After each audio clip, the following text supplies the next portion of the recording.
There's a lot of technology companies that aren't able to provide the services quickly as they have in the past. And what that means for the households of the people in Greater Napanee is that a lot of those jobs that have always been contract in the past, part-time, are moving up to a regular paid full-time position, which is a positive message for households. However, it also signifies that the labor shortages are expected to maintain or to remain, and even after the recession subsides and we come back into a little bit more of a normal economic situation, we are going to see some shortages in the labor market. So that's just something for us to keep in mind as we fill roles and have potential retirements. There's a fair number of retirements coming up at the town. So that's just something they'll have to be cognizant of. How are we going to be reactive? How are we going to attract talent? And how we're going to fill those positions.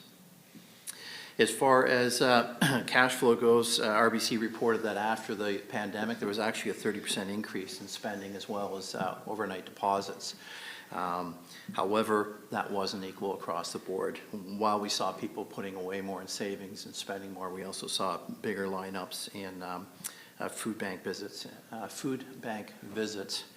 and some increases in credit card use of credit cards for basic household necessities. At that, I think those are all things that we need to keep in mind as we come up to the budget, but more importantly, to keep in mind as we start planning for the next 5 and 10 years. Next slide, please. Sorry, are there any questions on that section? Looks like we're good. Paul, go ahead, please. Okay. So we're just going to talk about a few high-level points about the budget. Just to give a little bit of information, a reminder to Council. But again, as our CIO said, we're keeping it a fairly high level at this point. Next slide, please. So sources of revenues for the town are municipal taxes, grants, user fees, and then we also use our internal reserves. Next slide, please. So our biggest portion on the pink on the right is our municipal taxes. It accounts for about 65% of our operating costs. This is operating that we're talking about. So about 65% of that is funded through the taxes. Another 18% is collected from grants, so provincial funding, OMPF. In 2021, we had some COVID funding, some waste diversion funding. Federal funding, we had some gas tax. There's been some economic development grants as well as heritage grants. And we've also had some municipal contributions through the TAC group of the county, where we get paid to maintain the portion of county roads that fall within the boundaries of the town of Greater Napanee. User fees is another large portion. That's 13%. That's the blue. That's up around the 10 o'clock position there. That's building permits, severances, burn permits, tax certificates, and I'm actually going to dive into a little bit more of what those user fees look like.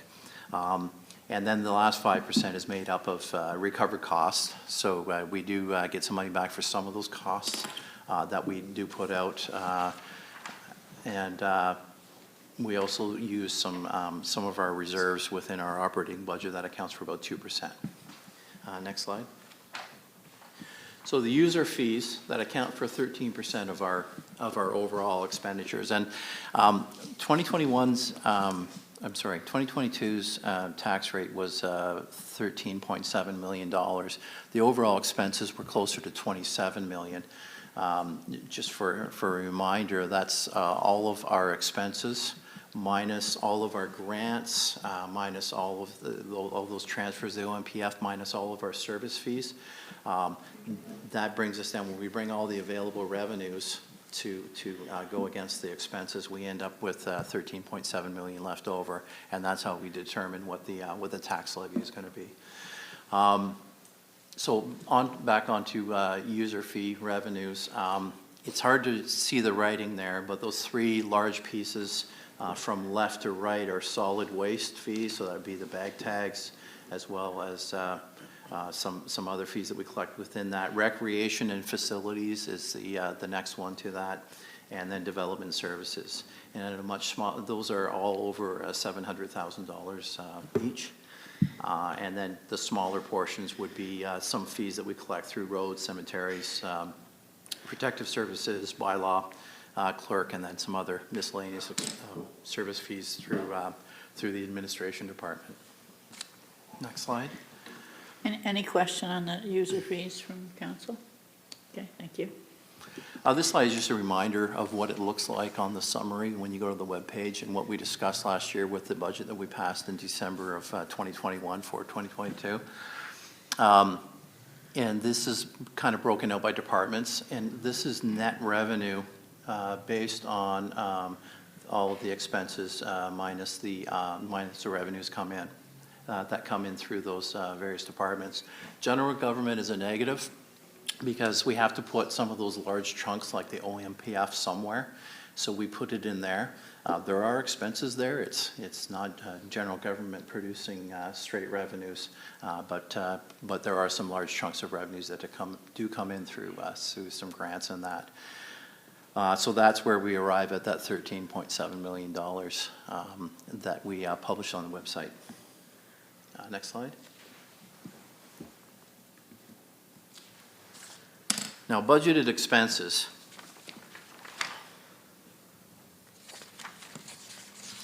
So in this, and again, it's hard to read, so I'm going to kind of read it out for you. The red that's on from the 12 o'clock to about the 5 o'clock position makes up 44% of our operating budget, and that's contracted services. That is our biggest expense. I'm just going to take a little bit more time in here because we want to talk about, which expenses we have flexibility on and which ones we don't.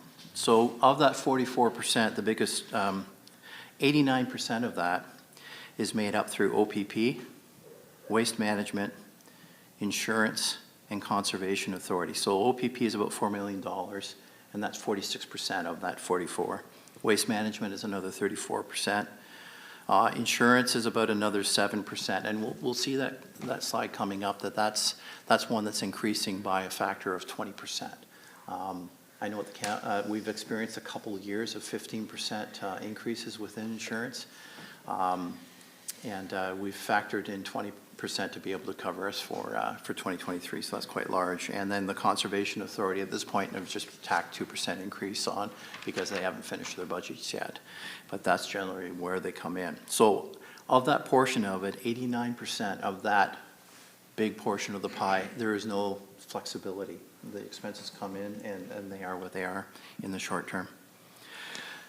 Another 12% is made up by service providers, so that's software agreements, maintenance, South Frontenac, line painting, CCTV inspections, and the list goes on. While the remaining 7% is made up from engineers, consultants, legal, professional, and equipment rentals. So, and we'll have a chart that kind of defines it a little bit later, but a good portion of that 44%, there is absolutely no control over that in the short term. These are pieces that the costs arrive, and to put it bluntly, they are what they are, and they end up just flowing into the budget in that portion. The pieces, that orange section from 5 o'clock to just past 9 o'clock there, that would be our staff costs, and that makes up 34% of our overall cost. I did a little bit of a comparison. I didn't do quite as much detailed comparisons around us, but Loyalist runs about 53%, Stone Mills is 37%, Port Hope is 56%, other parts of Northumberland County or like Hamilton Township's 48%, and South Frontenac is 32%, so a couple below us on that. But that's kind of the percentages of total expenses of some of the municipalities that are around us. That section in blue, 13%, that is materials and supplies. That is made up, about 27% of that is utilities, heat, hydro, and telephone, and there's not a lot of flexibility in there. Another 21% is made up from materials. So that's where you have your sand and your salt for your winter maintenance, some of the cold patch, catch basins, but you also have some of your office supplies, safety equipment, some of your shop supplies in there. So there is some flexibility on portions of it, but it really defines, if it's flexible, how flexible is it? Sand and salt, we need to make sure that we have enough to make our minimum maintenance standards because of the fact that we're legislatively required to have that. Some of the other portions, we have to have them. However, is there flexibility in it? Yeah, there's some budget considerations and there could be some flexibility in it. And then the rest goes on to equipment repairs, vehicle costs, and then building maintenance, we spend about 5% of that 13% within our operating budget on building maintenance, which is about $160,000. 5% is made up for long-term debt, so that's repayment back for the SPC, South Shore Road, Strathcona Road, although I don't think it's called Strathcona Road anymore. I think that's the road that's out by Walmart, I believe. Jim Kimmett Boulevard. Okay. So we have payments going on for that. The SPC is coming up in 2024. The other roads projects are going to go on till about, I believe it's 2045. So there's no flexibility in that. We have agreements with debentures of how much we pay every year, and the interest rates were set back in the year that it was set up. So again, there's no flexibility in that. And 4% of our budget goes to reserve contributions, and we're going to get into reserves a little bit more and how they roll out as to what do we have flexibility or not in. Madam Mayor, were you signaling me? I was just signaling you when you come to the end of this. We've had someone good enough that offered to go out and get coffee, and he's standing at the door. So I didn't want to interrupt your flow, but at the same time, I don't want to leave him standing out in the hall. Why don't we take, I'd be fine with the pause there. Okay, good, thanks. Come ahead, Terry, thank you.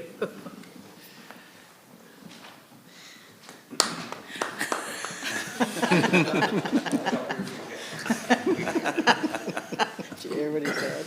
No. I got beer for you guys. Thank you very much, Terry, and thank you, Paul, for your patience there. Thank you, Terry.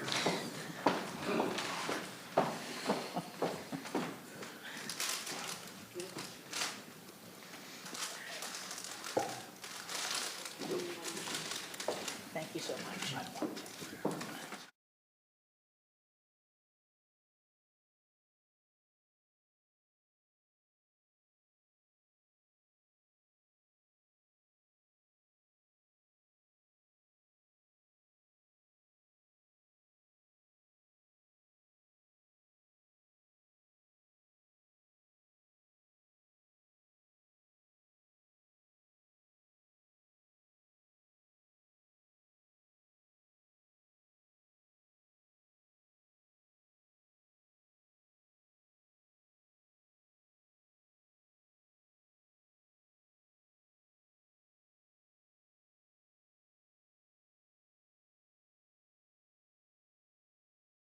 This isn't meant to be sort of Debbie Downer, everything's sort of fixed in the short term, and we do want to highlight the fact things are fixed in the short term, but we do very much want to take a long-term view to things to make sure that as we start planning what we're doing, that we can start adjusting some of these ratios.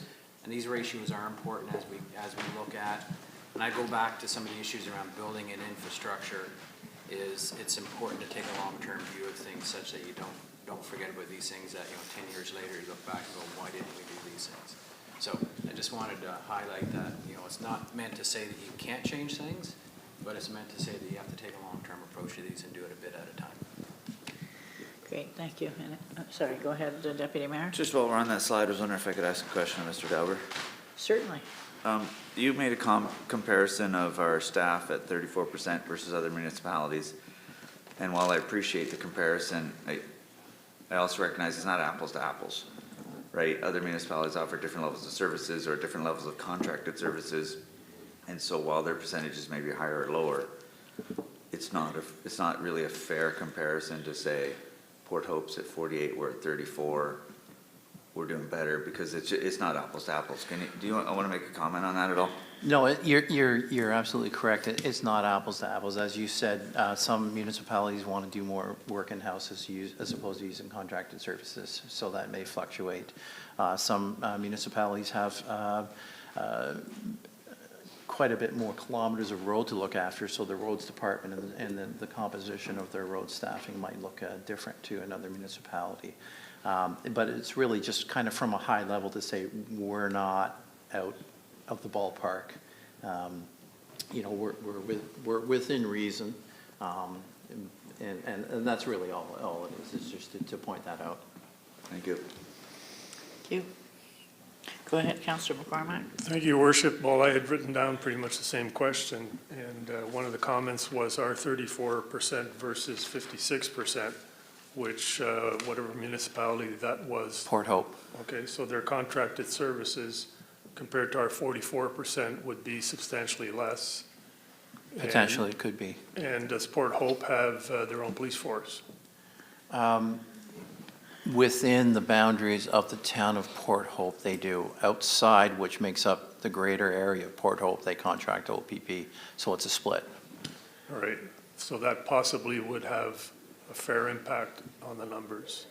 Yes, very much it could be. So just as a question down the road, that might be something that we should look into, because policing being $4 million and one of our biggest expense concerns, I'd like to have that brought up later on. Thank you. Okay, go ahead, Councillor Johnson. Thank you, Mayor, and thank you for the break.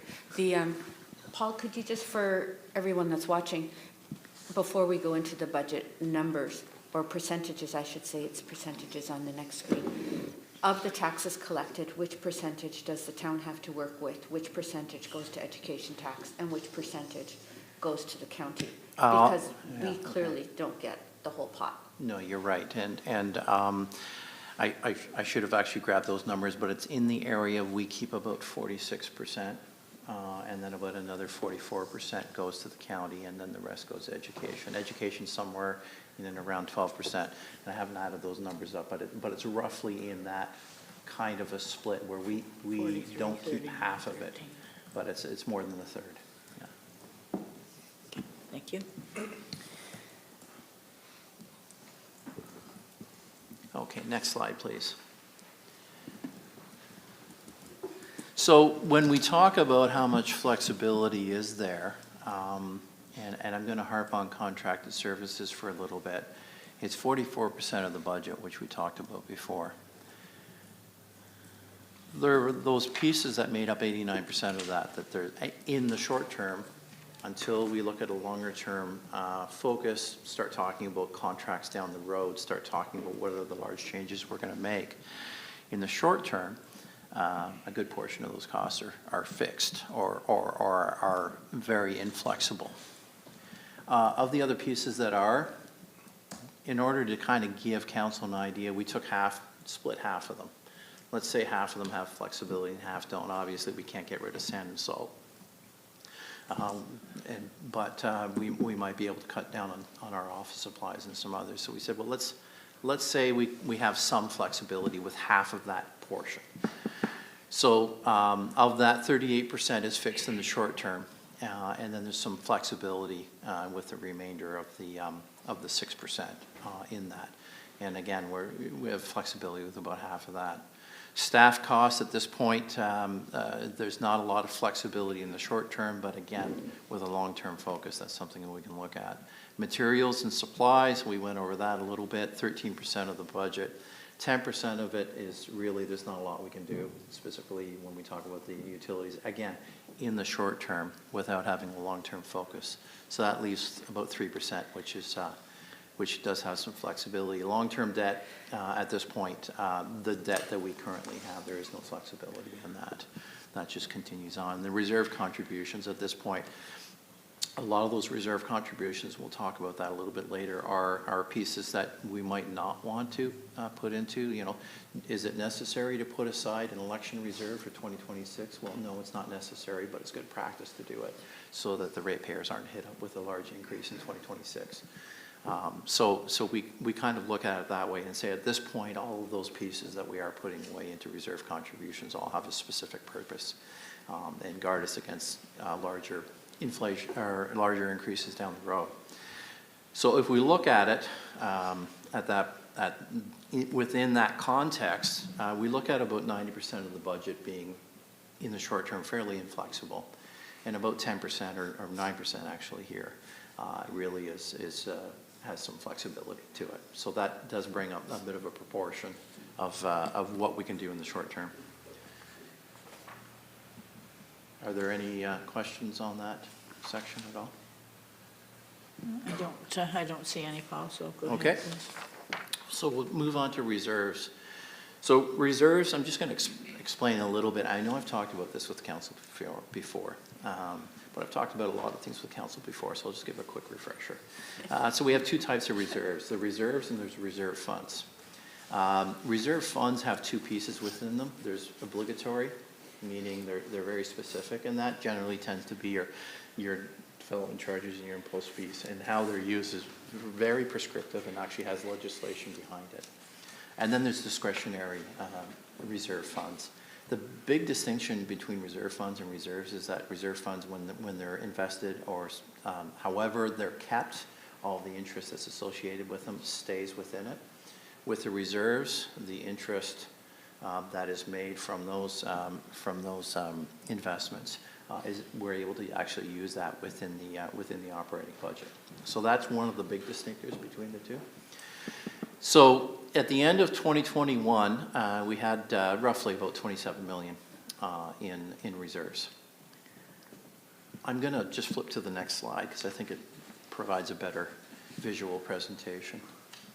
Because we're going to talk about, I'm sorry, can you slip one? I'm going to come back to this one. Can you go one further?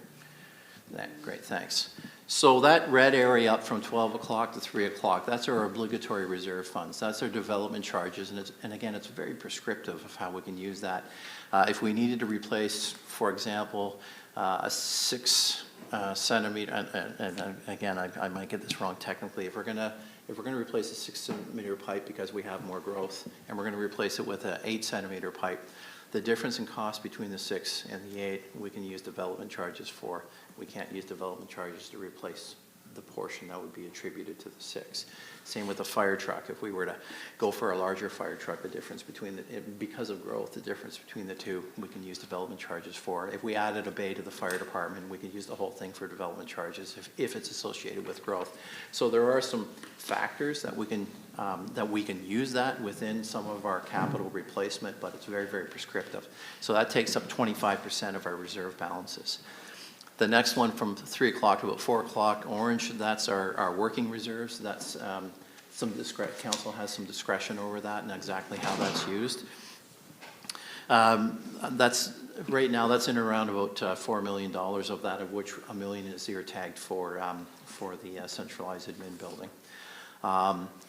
The blue at the bottom is tax stabilization, so that's where we have election reserve, accessibility, physician recruitment. There are some capital projects which we are collecting money specifically for, like the replacement of the SCBA, but also collecting some revenues at the SPC for an ice resurfacer, and there's an arena surcharge in there. So those are for very specific purposes, and we have to use that money within the confines of those projects.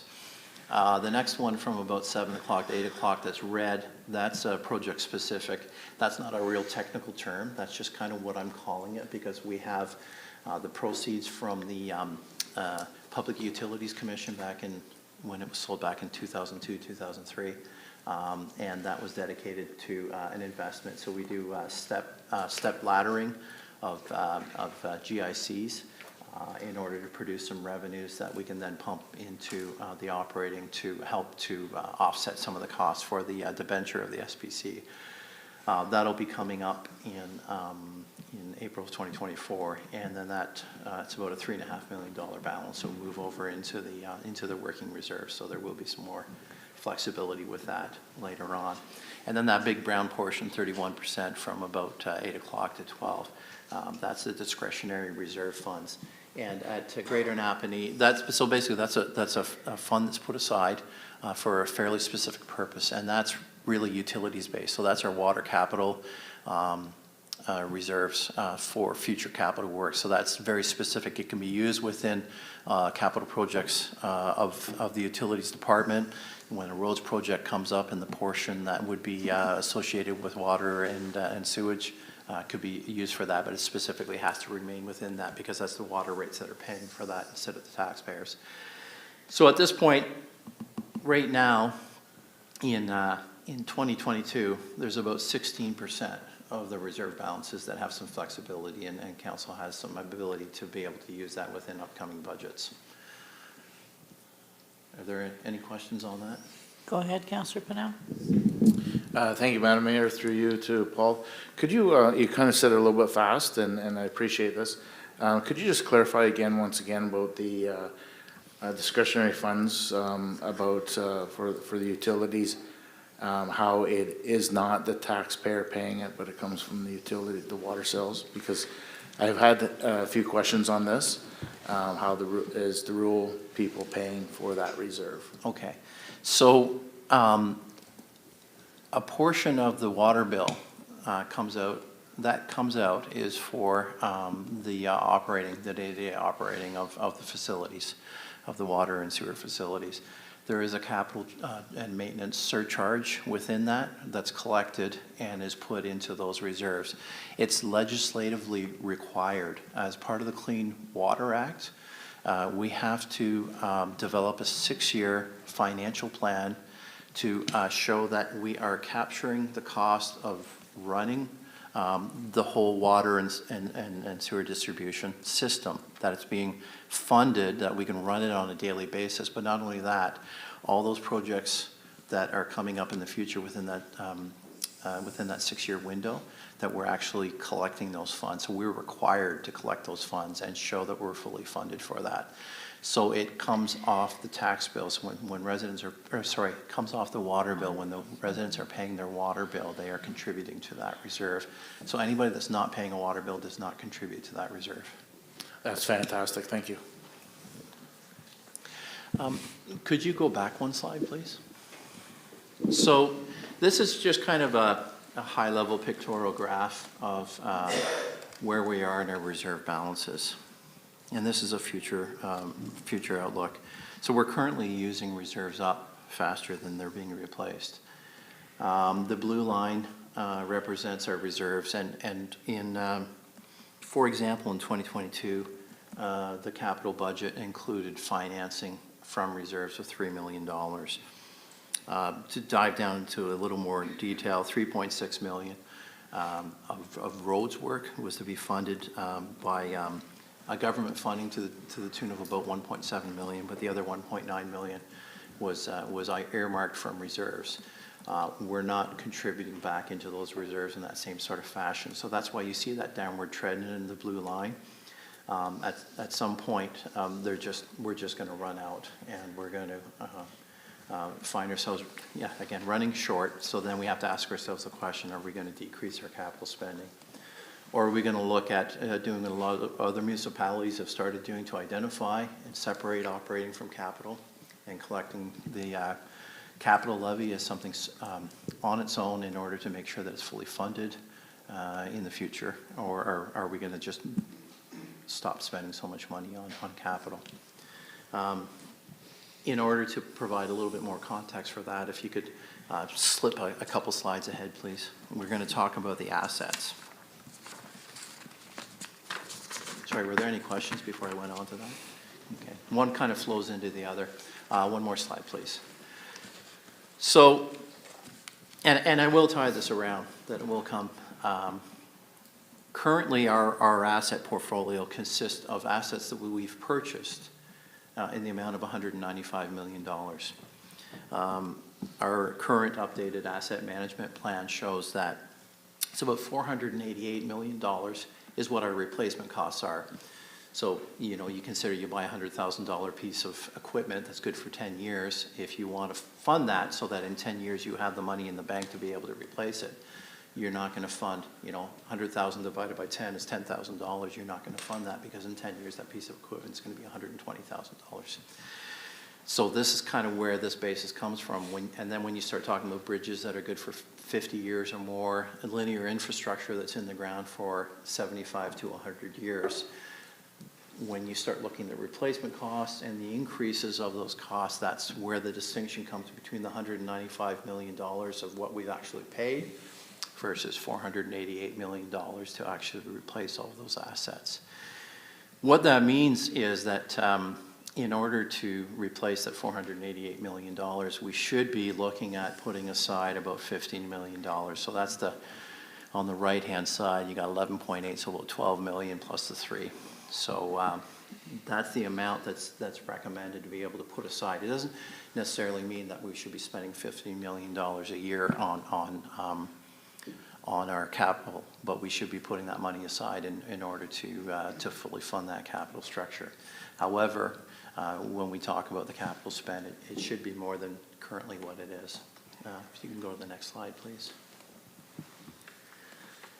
This chart just shows what our actual spend is and how much of today's, sorry, let me go back. This shows how much we have spent.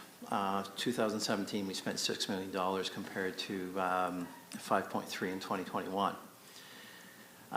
That factor from 195 to 488 is 2.5 times. So on average, the cost of replacement of assets is 2.5 times what our historical cost was.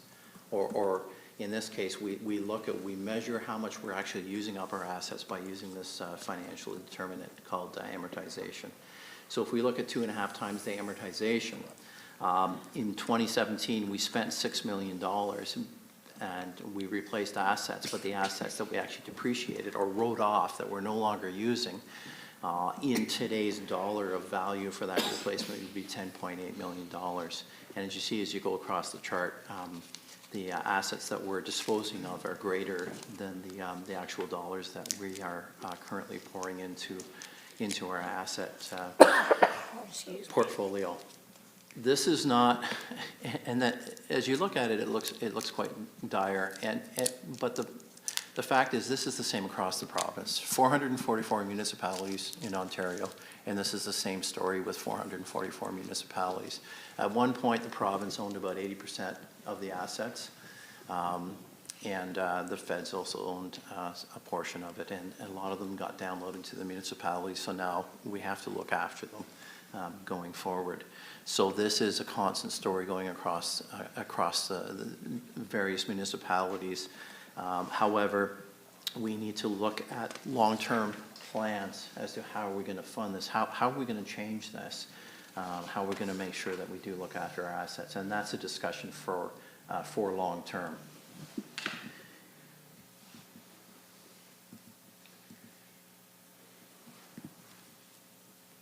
And I think that brings me to the end of that slide. Are there any questions in regards to that? Looks like not. Paul, go ahead, please. And I think that at this point, when we look at this, again, as I just re-emphasize, it does look like a dire picture. It looks like a dire picture across the province. But provincial and municipal governments are working together in order to come up with plans as to how to turn this around and make sure that over the course of several years that we can change this, turn this around and be able to fund it. Most municipalities aren't looking at like a 5-year turnaround, it's more like a 20-year turnaround. And that's why we need to start planning now for our long-term structure going forward. Go ahead, Deputy Mayor. Thank you. Getting back to the reserve that's currently offsetting the SPC fund. So in 2024, that reserve from the PUC sale becomes available. That was a capital sale that created that fund. So in my mind, capital should pay for capital. So what's the intention at this point or the vision for that fund after 2024? Does it go into a capital reserve? Does it go, what's the vision for that fund at that point? At this point, there is not a specific vision. This is part of what we need to flesh out in the upcoming discussions with council to look at what are council's intentions. As we talk about what are council's intentions, and which is what we're seeking today, and we'll talk about it again in December, what will be the use for that? If you go back to slide 17, you can see there's a little uptick in the blue, and that's bringing those funds over. However, it hasn't been identified, and that's something that we need to find with council. I think if I may, through your worship to Deputy Mayor, we have traditionally, and Brant will get into it a little bit, you know, you dive into the numbers in terms of what we spent on buildings historically. It's been a fraction of what we should have spent on buildings, and the reason why we're in the position we are right now. So I think what we want to do in terms of, you know, the potential, what I've heard is the windfall from not paying for the SBC starting in 2024 is we have to look at how do we reinvest that capital or that money appropriately, probably into infrastructure. But it can't be seen as, you know, here's a bunch of money that we can use without having a good plan. And I echo that, and that's why I sort of brought it up, is because, like I said, capital should pay for capital. If you sell an old car, you don't take a vacation, you buy the new car that you know you need, and in a very simple scenario. So if we've got that capital sale that generated that funds, it should be in infrastructure or other capital assets, not in operating. And I would just caution future council to keep that concept in mind. The capital should always fund capital and not operating. Sorry, when I said we hadn't determined that yet, I was operating within the context of capital, not even considering operating. Thank you. Go ahead, Councillor Johnson. Thank you, Mayor. Historically, when you have presented long-term plans to council for funding and budget considerations, you have used a more consistent percentage increase year over year. Considering the beginning of your statements when you're talking about we're looking at a recession situation, is there flexibility to allow for lower increases during a recession year to be made up perhaps in the next 3 years? Is that possible, or is that unreasonable? I think that's a very ambiguous question, and sorry, I don't mean that in a negative way at all for asking the question. But the reality is, to answer that question can be very difficult. It really depends on what's the level of service that council is wishing during a recession. Is it to take a temporary step back on some of the expenses, some of the capital projects that are coming up? That'll really have to be fleshed out. But as far as, you know, we had a number that was consistent going forward, which was done again, as the CEO said, that was pre-pandemic. And so with our new reality, we need to kind of come back and take a look at those numbers and say, how do they need to adjust? And what's the level of service that council is looking for? And what other projects are coming on? You know, if we're going to put a pool in at that point, that raises things quite a bit. Not only from like a $15 to $20 million capital that we'll be saving for, but once that capital project's done, about another $1 million of operating costs, and how we're going to fund that, as opposed to, you know, do we need to, you know, what other things can we possibly to look at saving? I know we've got some projects on the go to pick apart some of our costs. For example, even a small one, office supplies, how can we cut that in half? Going together in one building, that's going to provide us an opportunity to have some savings in various areas. So this will all kind of be fleshed out within the budget talks, and this will certainly be something that'll be on staff's mind, and that will look for some direction for council on that. Can I reply? Certainly. Thank you, Mayor. I think you answered the question perfectly. Perhaps I didn't word it very well. I think what I wanted people to understand is we cannot simply say we're looking at bad times and we're going to push costs to the future, because any cost savings is going to come at a loss of service one way or another. And also an increased cost going to the future. I would add on to your statement there. There are some costs that you can cut out, but at what is that savings going to cost? You think of your household, you know, I could save some money by not doing an oil change on my vehicle, but what's the cost down the road if we don't maintain it at a certain service standard? Okay, thank you. Thank you. Anything further? Go ahead, Pauline, please. I'm actually done my slides now. Okay. And if we could move on to I'm sorry, I backed us up a little bit. If we can move on to slide 22, we're going to start talking about capital works.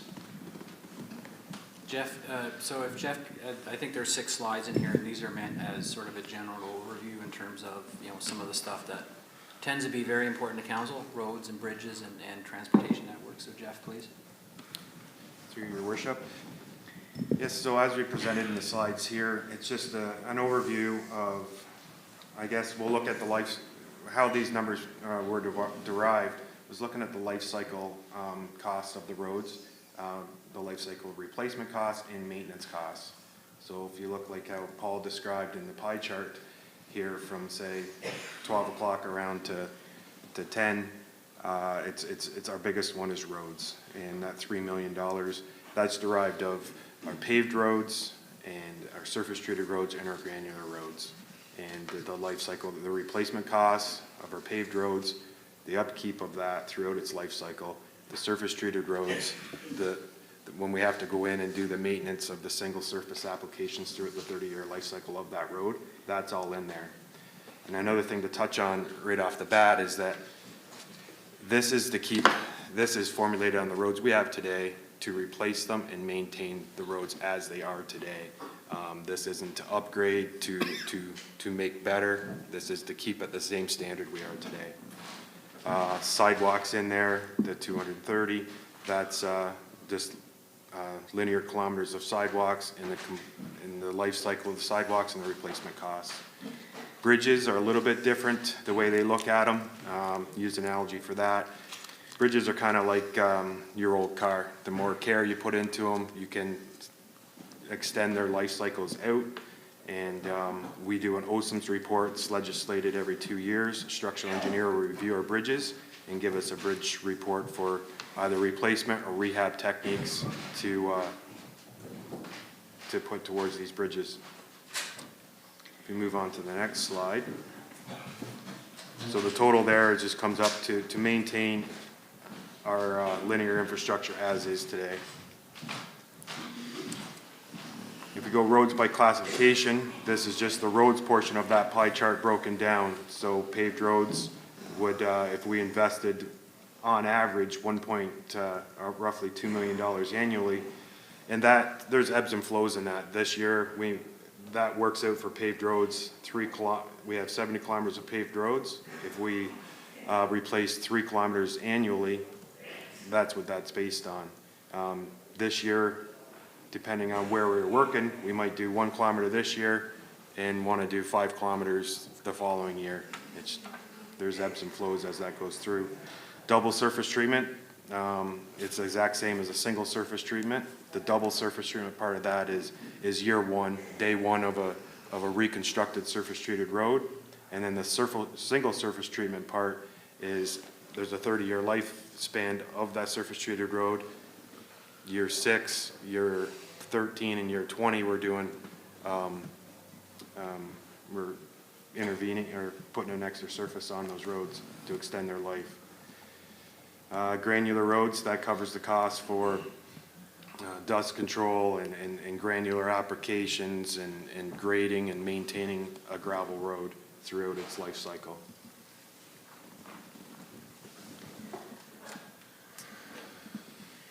So just breaking it down, just to give a high level overview of what we're looking at for this year. Based on our OSIMS report for bridge work required for 2023, we're proposing Pleasant Drive, a bridge rehabilitation. There's some concrete abutment work and deck seals that need to be looked at and replaced. Homestead Road, there's 2 bridges on there slated for replacement. That's due to Homestead Road, half of that road is turned back to granular right now. It was a surface treated road. We're just holding off. Replace these 2 box culverts hopefully in 2023, which in turn staff would propose in 2024 to resurface treat that section of Homestead Road. Sorry, skip to the next slide.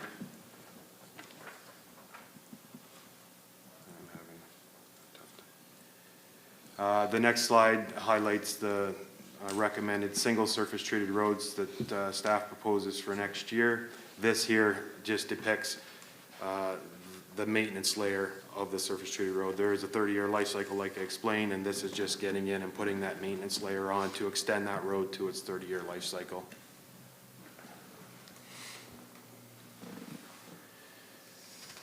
I think there is just a slide missing here. There's a double surface treated roads slide that just didn't make it into this slide deck that I'm looking at on on our webpage. But a high-level overview of that, staff proposes to do 3rd Concession Road down in Dorland and the hamlet of Dorland next year. And it works out to, for double surface treatment, for the 30-year life cycle of the roads, about 5 kilometers a year of double surface treatment and 17 kilometers a year of single surface treatment. That's all done in-house by town staff. We do all of the prep work on these roads, and then it is contracted out for the tar and chip to be applied by a third-party contractor. So we can get that slide sent out later. The next slide, sorry, is Road Projects 2023. This is some of our larger projects.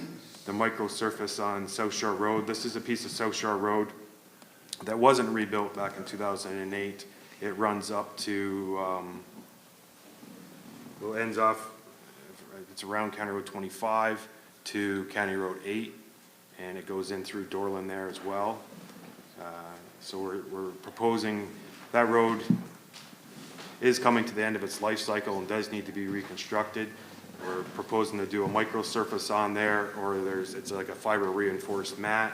There's 2 techniques we're still trying to vet out to what would give it the longest extendency of life before we'd have to go in there and intervene and do a full replacement, which would come at a cost of well over 10 times the proposed rate that's there. And then the replacement of East Street, that we're looking there, they go from Dundas Street all the way up to the north end of East Street, and that would be a full replacement of road base, storm, which would be included in these costs, and then there would also, through the utilities portion of the budget, be a roughly another $2 million contribution to replace the water and sanitary network through there. And then the last one on here is Palace Road. This is $750,000 there. That's being proposed would be realigning the approaches of the Palace Road Bridge. This is between Highway 2 and Center Street. It'd be all guardrails, new retaining walls along there. And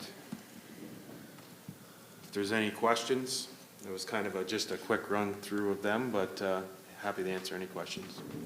Go ahead, Councillor McCormack. Thank you, Worship. So Jeff, South Shore Road from 25 to Dorland, a lot of the road is still in fairly good condition, but the edges are, I think, was mainly the issue. And I realized when they redid Bayshore Road, the contractor resurfaced the edges first, repaired the edges first before it was covered again. Yeah. So I think there was talk some time ago about a mechanism that we have to repair the edges. If you could just expand on that, please. You're correct, Councillor McCormick. What we've started doing a couple years ago, and it's a staff completed task, is it's hot mix padding.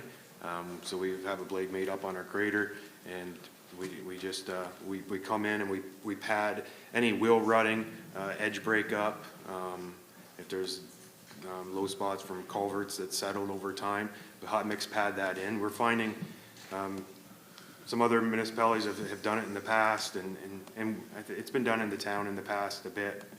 I really see value in putting that extra work in, and then we go in and do that ahead of time, and then we'll surface treat over top of that. That's what happened on Bayshore Road. The same technique would happen here. We did on Bridge Street this year. We did our first application of microsurface was used this year. That's what happened on Bridge Street West going to the Deserona Road. We hot mix padded it in, crossfall correction of somewhat, and then just applied the micro. The same techniques would take place on South Shore Road next year as a first step to whatever treatment we put on the top of it. Thank you. Just a follow-up, Yeah, please. go ahead. I also noticed residentially, there's a big, a large use for recycled asphalt. Yeah, a lot of driveways, a lot of people took advantage of recycled asphalt. Is that a consideration for the municipality instead of gravelled roads? It seems to hold up. That's just a question. Yeah. Through your worship, Yeah, it's a good question. For a while, we have a good stockpile back in our Selby yard, and then back in 2021, we did crush a bunch of it, and we have two piles back there. One is pure recycled asphalt, one is recycled asphalt mixed with crushed concrete. There's benefits for carbon and everything else, the amount that it would cost us to truck that stuff off as a contaminated fill that's coming off our roads, where we can just stockpile it in one of our yards or crush it. There's just restricted uses for it. Using it on a gravel road, once it compacts down, you can't grade it. And you're scat firing, breaking it up, and it just clumps and it's a mess. But using it for stability to control washouts on shoulders of roads and steep embankments and stuff like that. We've started using it in trial runs. We have a few in place where we put it down before we surface treated a road. And we have some that are probably in its 8th year, and we're seeing great turnaround on that. So Okay. you know, there's good benefits in it. Thank you. Okay. Thank you. Any other questions of Jeff?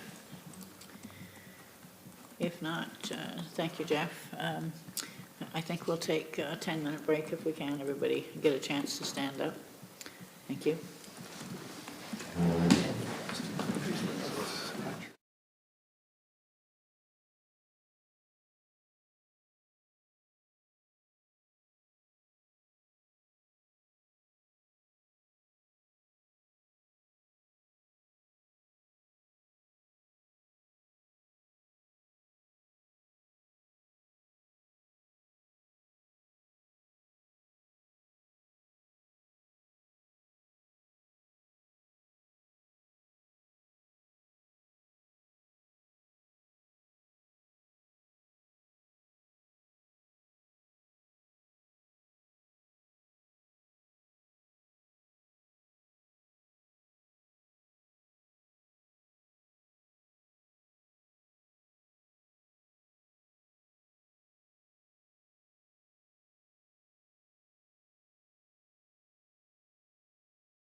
Okay, we're back in session after a bit of a break, thank you. Facilities, I believe, Mr. Zatterberg, you're gonna take us through from here, please. Okay, Scott, on the first facility slide, that's just showing council that some of the major buildings by function. Obviously, it's not every single structure we own, but it's the major buildings by function that we'll be considering during the budget process. Then on the next slide, facility costings. The first column is operating costs out of our budget lines, and that actually includes staffing and things like utilities. So you can't really compare the operating costs completely with the next column, which is the BCA, the Building Assessment Condition Reports. So I just wanted to add in another number for council's consideration, is that if you take the maintenance GL out of our financials, the maintenance for these buildings last year was $160,000, as Paul mentioned earlier. So the BCA is saying that we should be spending 2.6 in 2022, 2023, and in actual fact, we were at $160,000. So that's when the big question is asked about, this building, how did we get to where we are with the condition of this building? It's because our budget for this building last year was $14,000 for maintenance, when the BCA says that we should be spending $250,000 this year. Any questions regarding? No, I don't see anything coming through from Terry either, so, okay. Your worship. Oh, sorry, go ahead, Councillor McCormack. Thank you, worship. Offhand, North Fred Hall as an example compared to South Fred. Is North Fred profitable with the usage that we have? With facilities, especially recreational facilities, we don't measure it just by dollars and cents. It's also benefit to community. So while North Fred doesn't bring in a lot of revenue, it actually has a large benefit to community because of the activities that take place there. Okay, thank you. Anything further? Seeing none, I think, Peter, you're up next in Fleet. Thank you. Through your worship, one of the changes that you'll see on this slide compared to previous information council's received is the staff have included our heavy equipment and as well as our large expenditures that we have on attachments. So there are two values that can be of significant number. And so we, as part of the asset management planning, long-term planning, we wanted to make sure we're incorporating all of our assets in this. With respect to numbers, when you look at heavy fleet under the 2023 column, when you look at heavy fleet versus the needs for heavy construction equipment, you will see some changes. So staff are working behind the scenes on that. Although the total dollar value in 2023 is likely not going to change much, you will likely see some changes in the actual categories within. So for example, the heavy construction equipment, there's a grader that's due for replacement. So you're going to see that cost come up a bit, but you'll see the heavy fleet side come down. So little minor changes like that. The inventory that we have now is comprehensive. So we are accounting now for all of our pieces. You can see from the attachment replacement costs for some of our attachments, they're significant in cost, right? So, some of the values of our attachments are more than some of our light fleet. So you can see that they are a significant asset there. You'll see that throughout the years, you'll see that needs will vary up and down. Staff are currently, we do have some older equipment that staff are performing condition assessments on. So where applicable, we're trying to extend the useful life where it can be done in a cost-effective way. So it's a working document where we can optimize as much as possible. Next slide, please. So the next slide is just simply a graph. It just shows you the peaks and valleys. So it kind of goes back to the importance of Mr. Dauber pointing about the reserves and how we need to plan ahead for the future. So you want to be able to, survive when you look at the needs in 2027. You want to be able to survive those needs and plan for that a little bit ahead of time. So I'll open up for any questions. Any questions from Peter? Go ahead, Deputy Mayor. Yeah, thank you. I just wanted to ask about the flexibility in that plan. I know, and very similar to other assets, as Paul was talking earlier, we buy a piece of equipment, we project a 20-year lifespan or a certain number of hours, but you get down to that 18, 19 years and you think, yeah, you know what, this has only got so many hours and it's in really good condition. And does that give us some flexibility going through the years in managing the assets to say, we can skip a year on this one, or like you said, that truck's getting pretty beat up, we're gonna delay that loader and buy the truck instead, and just talk about the flexibility on that? Through your worship, I'll bring an example. We have a 1995 loader in our inventory that we use. So mechanically, it's in great shape. It's not our primary piece of equipment, so we are able to maintain that and we can even keep that in service for a few more years yet to come. So that's a prime example of where, based on usage and condition assessments, we were able to really stretch those ones out because they're expensive pieces of equipment. So on the flip side, occasionally you do get caught with the ones that don't last quite as long. So you try to buffer those out in a long-term approach. Thank you. Go ahead, Councillor McCormack. Thank you, Worship. So Peter, taking the bulldozer that was out at South Fred as an example, I think it was a per-use basis. We're fortunate in that respect. We only paid when we needed it.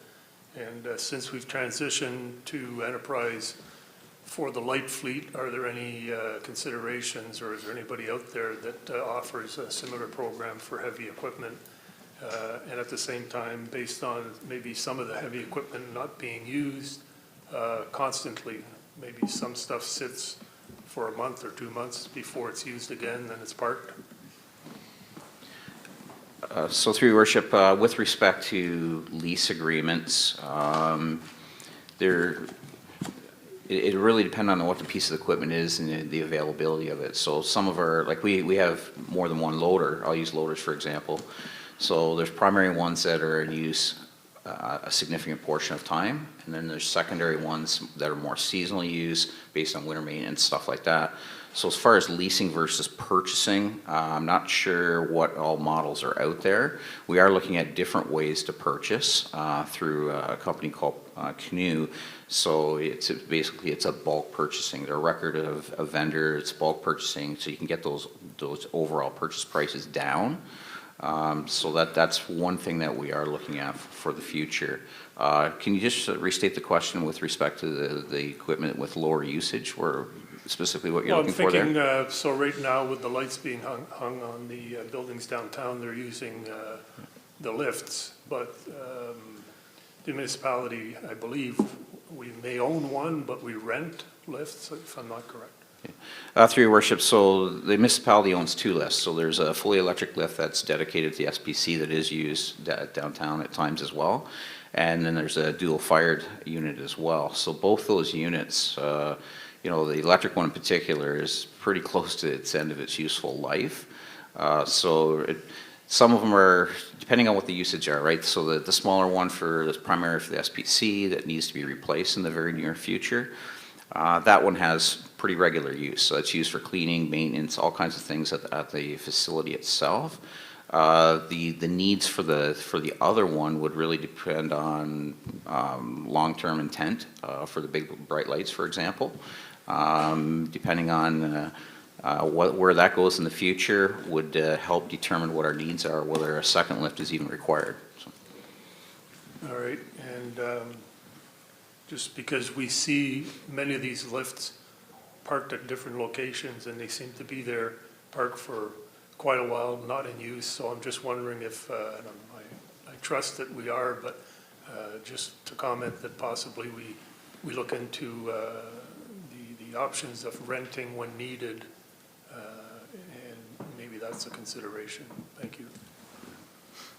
Through your worship, if I can just make one comment. So the lifts that we have today, they were purchased used, and so they're a very economical purchase. So they're not a $500,000 piece of equipment that sits unused for lengthy periods of time. If I recall correctly, the larger lift that we have was about a $60,000 purchase. And if we're looking at big bright lights and stuff like that, rental fees can far exceed that in a hurry, so. Go ahead, thank you. Go ahead, Councillor Pennell. Thank you, Worship, through you. Peter, I see in 2023, under the heavy fleet, and you talked about there might be some flexibility between the construction equipment and heavy fleet, but the numbers will stay the same. Under the heavy fleet, is that a single purchase or is there multiple pieces of equipment under there? Through your worship, there'd be multiple pieces of equipment. So to put that in example, we're looking at likely 3 dump trucks, so 2 single axles and tandem axles. So, you know, for example, they're run around that $300,000 mark. So. Okay, as a follow-up, I was just wondering if we see that there's nothing for 2024, if something could be put over while you're looking at changing the numbers around or the flexibility of between the construction fleet, if we could maybe defer one or something to 2024 would be something to look at. Thank you. Through your worship, we do condition assessments on all pieces of equipment, and where we can, we'll stretch them out as long. We do have those typical replacement cycles that depending on condition, where we set, but more often than not, we do extend them. Okay. Thank you. Go ahead, Deputy Mayor. One more question on fleet. Having the plan, I'll ask you, Peter, to just comment on the current conditions for placing orders and receiving orders. A comment I heard recently at the rodeo was that you're looking at a 2-year window from deciding to replace a dump truck to actually receiving that dump truck. And that's the reality we're in the last few years, and we've seen it in fire trucks and other heavy equipment. So how does that play into the whole management plan and the implications there? Through your worship, you are correct. There are very long lead times. The last round of dump trucks that we ordered based on pricing, we actually secured one ahead of time, and they don't pay until delivery. So you get it put in the queue, and so you can be prepared for that. The idea being that, especially with if you're pushing some of your fleet out a little longer, you want to have them in the queue so you have them when you need them. Okay, thank you. Information technology, I believe Mr. Pinson's going to take this one. Thank you, Your Worship, and I'll ask Dave to keep me honest here. I wanted to put some slides in here and have a discussion around IT because we don't seem to discuss that a lot in this room. But I know staff, we spend a lot of time on it in terms of managing the suite of applications we have, the backbone infrastructure that we manage, and keeping everything safe and secure. It's one of those things that people don't really pay much attention to until things go wrong. So I did want to at least give council an appreciation for what we manage, both from the front end stuff that residents see, right to the backbone stuff that Dave and his staff are working on, and what we're going to do to manage that, especially moving to one building and how there's some potential savings. We've done some work over the last year with the county looking at other municipalities and ratios and those types of things. We are around 3%, which is kind of the benchmark what organizations should be spending around information technology. We will be coming back, and I wanted to plant the seed and have not necessarily the discussion today, but a little bit more granularity around what staff has been looking at in terms of an enterprise resource planning system. We did come to council, I think, mid-summer with a potential application to go out and sole source some technology. We've since gone out and done a request for a proposal. We know what these things cost now, and we've done a bit of an analysis of what that would mean. So we will be coming back to council and budget deliberations around what that looks like, and you've got a big number there. Of about $450,000, and later on in the presentation we'll look at what that looks like over a 10-year horizon. What this is really about is minimizing our risk with some of the business applications that we have and maximizing our potential to service residents in a digital environment. So this is really where I wanted to put that. Scott, if you could take me to slide, the stock one with all the colors on it. I just lost my spot here. I've got slide 35, just go next, and this one right here. This should just give you an idea in terms of, it's not simply a matter of opening up your laptop, your email works and everything's fine, right? So if you look at the bottom piece, the infrastructure, that's the basement of your house, the stuff that people never pay any attention to until your basement starts leaking or you've got a problem and things blow up in the middle of the night.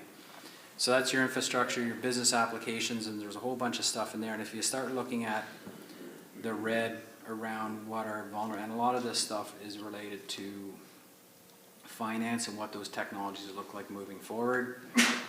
You've got the data layer on top of that, and that's what staff is using to actually run those applications. And the top e-services, realistically, is what people are looking for, residents are looking for, in terms of interacting with the municipality. I would suggest right now that I don't think I'm going to surprise anybody when I say we could be better at customer service, we could be better at tracking customer requests, and we could be better at following up with how we deal with residents on a regular basis. A lot of that is linked to the system's interoperability. When somebody gets a call, they have nowhere to give it. Sometimes people are passing sticky notes or emails. There's the inability to track things. So what I wanted to do was simply say, here's some of the risks that we're looking at. Here's some of the interrelationships between systems that are at play. And if you flip to the next slide, Scott, you'll see that a lot of that red now turns blue when you start looking at an enterprise resource planning system. So this then gets into the ability of managing the risk, but also managing customers' expectations. And we're going to start doing that when we move into 99 Advance. And I think I keep harping on it is that we have to be much better when we move into a new building with a single point of contact. And to be frank, as I've said to senior staff, we cannot move into a new building and maintain our current customer service. We have to get a lot better at what we do, and part of that is using the technology to help us.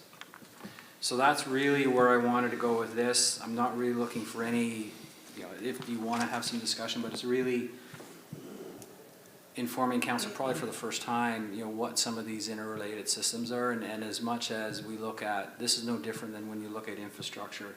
We want to get out of, what does this department spend on a certain application? What do they do this year? But what does an enterprise approach look to like for technology? And thankfully, we've got the staff that can do that. And there's a lot of things that we need to look at corporately to make sure that we're positioned for success into the future.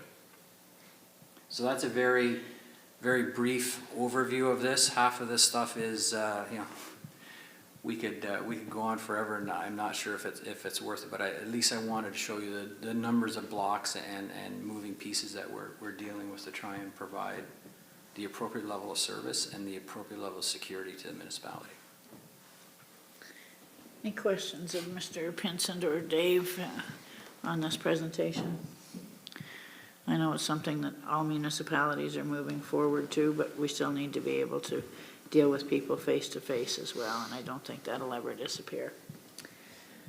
Okay. Staffing, sorry, go ahead. So I will give a very quick overview. These are meant to be very, very, very quick overviews. In terms of staffing compositions, we'll spend a couple of slides just giving council an idea of what we have. That part-time number is high, and we've had some discussions over the last little while, and we'll touch on it as we get into some of the business issues. You've got volunteer firefighters in there. Sometimes it's difficult saying they're volunteers where they're actually part-time on-call paid firefighters. The difficulty is you can't exactly call them part-time because we don't take all the deductions as you would of a part-time employee. But suffice it to say, 206 people, what we're dealing with on average. Students have a big play in the summer when we ramp up and do some of our summer work. So that's what we're looking at in terms of staffing composition. In terms of the part-time numbers on the next slide, you'll see there with fire and some of the other positions that we have. We'll get into, I think, a discussion around fire, and it's probably one of the things that the chief and I have talked about is, how do you attract maintain and keep volunteer firefighters, and I don't think it's a problem specific to the town of Greater Napanee. Most municipalities are having difficulties attracting volunteer firefighters. And if you've seen, I think it was a W5 episode a few weeks ago in terms of, you know, the risks to municipalities. And, you know, when you look at police services, for example, is there, you pay for it and you get it, whereas fire is, you know, you're hoping to get it, and in a lot of cases you can't afford some of these issues with full-time versus volunteer. So it's something that we're going to look at in terms of how we recruit part-time on-call firefighters. Next slide. And this is just to show that the staffing with students as well. And again, especially in the summer, there's a bit of a surge in terms of student employment, and we take great advantage of that especially during the summer months. So I don't know if there are any questions around either IT infrastructure, IT planning, and staffing. Happy to take those or to direct them to the folks in the back if there's specific issues. Go ahead, Councillor Pennell. Thank you, Worship. I'm just wondering if you could, John, if you could explain slides 32 and 33. They were included, but I think when you were saying that you're just going to do high level, but is this currently what we're paying now, or because it says as is, so I'm just wondering. Yes. So I think, Dave, some of those slides will include capital costs as well as the labor costs in there. It's just to give an idea by layer. I think you're talking about the operating cost by layer. Yes. And the as is, yes, that's what we're paying right now. Okay, thank you. And we'll get further into that as we look at that with a potential ERP to replace a lot of those systems. Thanks. Okay. Anything else?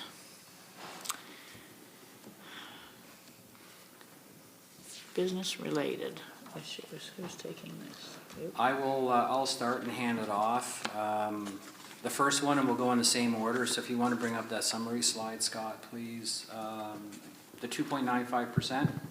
Paula, we've done a bit of an analysis around what inflation looks like. And I think this is one of the difficulties in terms of making broad statements with things in the future. So if you look at, especially with staffing, so if you say 2.95% as a common goal moving forward, with staffing contracts and other agreements, 2.95% pretty much evaporates with your staff, right? So it leaves you in a position that there's not a lot of room to move, even in normal times. But I'll leave it to Paul to give you a bit of an explanation in terms of what we've done with inflation for this year. Paul. So in the background, we've prepared this presentation to really talk about the big issues. But in the line by line in the background, in order to bring these numbers forward, there's a lot of lines of data within that.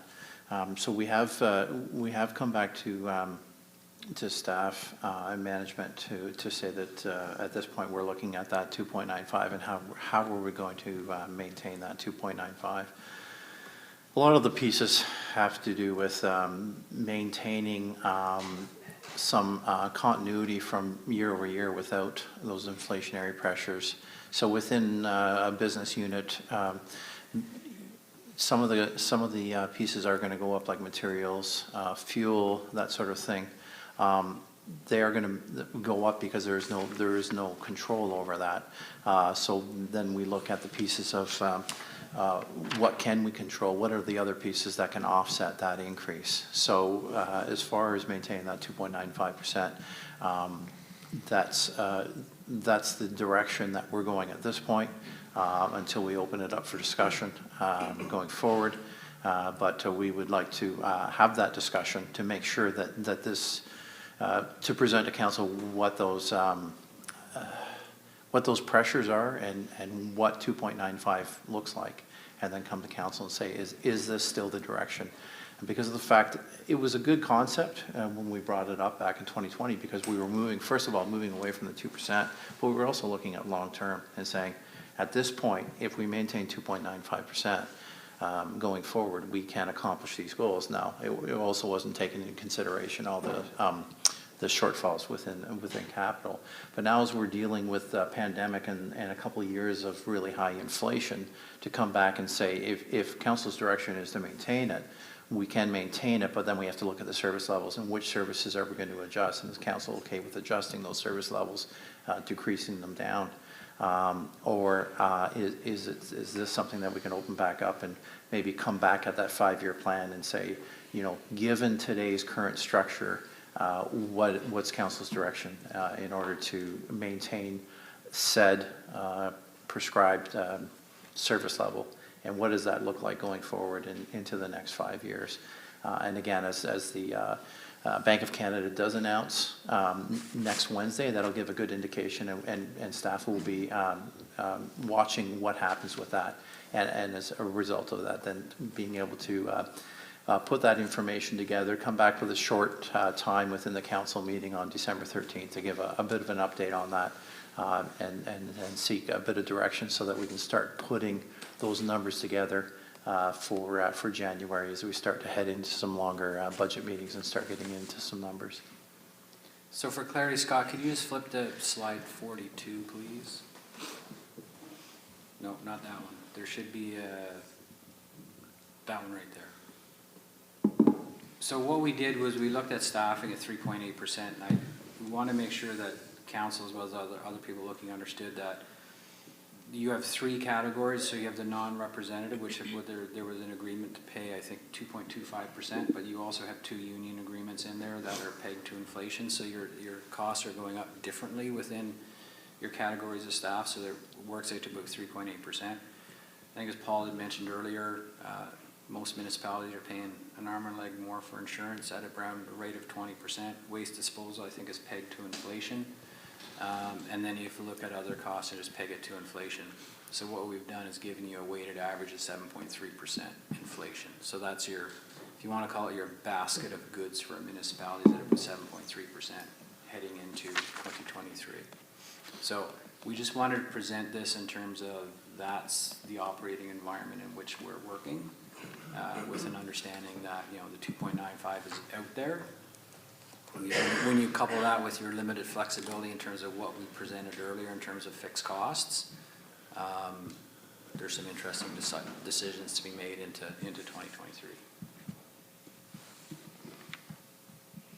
Okay. I'm not seeing any And questions. I think there's Oh, more. I'm sorry, go ahead, Councillor McCormick. Thank you, Worship. Well, while we're on it, waste management, maybe Christie can refresh my mind about the numbers. At South Fred Hall, we're losing money by handling recycling. And we're maybe close to 2 years, not quite, where we're going to see a change in rebates coming back to the municipalities by the manufacturers that supply the materials that cause this recycling issue. But it was discussed some time ago at Waste Management, and if we could bring back at the next meeting the number, what it's actually costing the municipality, I think there's a fair savings there that could be had immediately by stopping the process of taking recycling at South Fred. Recycling is covered by Waste Management's contract. People can put the bags out by the road, and I think there's an opportunity there for a substantial amount of money. Something else that was brought up at one of the Waste Management committees by somebody that's in the room tonight, which was a good point. Some of the landlords in town handle waste collection by supplying bins, but I think the majority of the landlords in town do not. And I think that is partly responsible for why maybe lower income rentals who are finding it difficult to keep up with the cost of bag tags and whatnot. We should also look into how we could incentivize the landlords to get involved in the collection of waste. It might give us some savings as well and help clean up our downtown core especially. So I just want to make those 2 comments. Thank you. Thank you. So if I may, to Councillor McCormack, Christie's got some slides near the end, and we're talking about different ways around which we could manage some of these costs in terms of bag tag charges and the rest of it, and some of the other services that we provide, I guess, free of charge, that you may look at and say, should we be doing that, or should the cost be borne by the user? So these are some of the discussions that we would want to have with the next council in terms of how we manage those costs. If there's, Your Worship, if there's nothing there, Brent, do you want to talk about the pool and the recreation master plan, vision of Market Square? I guess the next 4 or 5 you could probably deal with if you're okay doing that. So the Recreation Master Plan, it's a fairly lengthy document that covers a broad-reaching everything that we do, including open green spaces. It has and trails. And it has quite a bit of information in it, but it is focusing on 3 areas that was prominent with people who participated in the process. One of them being the pool, and the costs, and you've heard us say this before, the cost of building the pool, the capital for building a pool is one thing. The other one is the ongoing operating costs, which the community would have to bear. Previously, staff had presented to council a plan that would see $65,000 a year go into reserve, plus the community doing a fundraising of $20,000 to $25,000, and the idea was that that money would be used to do design process, so that the real pricing could be done, or if there's any grant opportunities that came up, that those could be applied to, if that was council's wishes. The Recreation Master Plan actually takes a different approach to it, saying that the community, if the community really wants this and council is behind it, the community should be raising $50,000 a year through fundraising towards those costs. So that the idea would be that the users of the pool are starting their involvement at the very beginning, rather than having all taxpayers pay into reserve. The other one that has come up frequently is a dog park.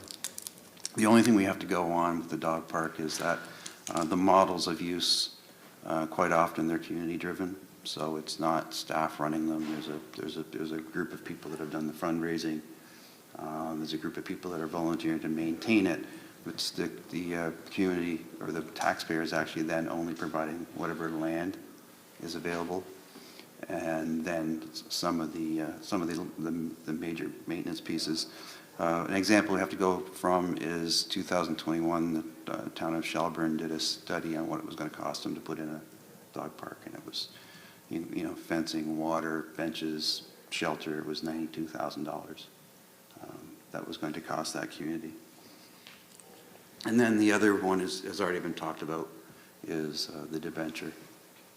It's $254,000 a year. But at the same time, SPC is, there's going to be costs at the 20-year mark, there's going to be costs at the 30-year mark, there's going to be costs at the 40-year mark. So we have to make sure that we're maintaining the buildings we do have, and that would be a natural place to find that money to maintain our buildings, is the money that's already being to spend on the debenture. Any questions on that? Go ahead, Councillor Pennell. Thank you, Madam Mayor, through you. Brant, thank you very much for that report, and there's probably no surprise to a lot of people that I'm an advocate for the pool. I was doing some dates, and with this term of council and my other time sitting on a pool committee of some sorts has been 12 years.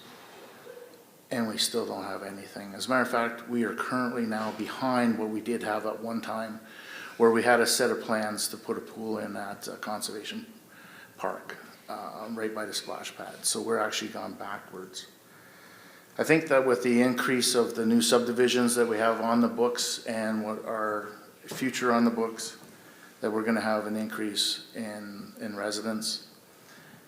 We need to have something here for a benefit of the residents, a quality of life. How do we attract these people to live here? But not only do we attract, how do we attract people? what is the town of Greater Napanee going to provide to residents when they move here? But how are we going to retain them as well? And along with that, how are we going to attract businesses and people that want to set up shop here in Greater Napanee?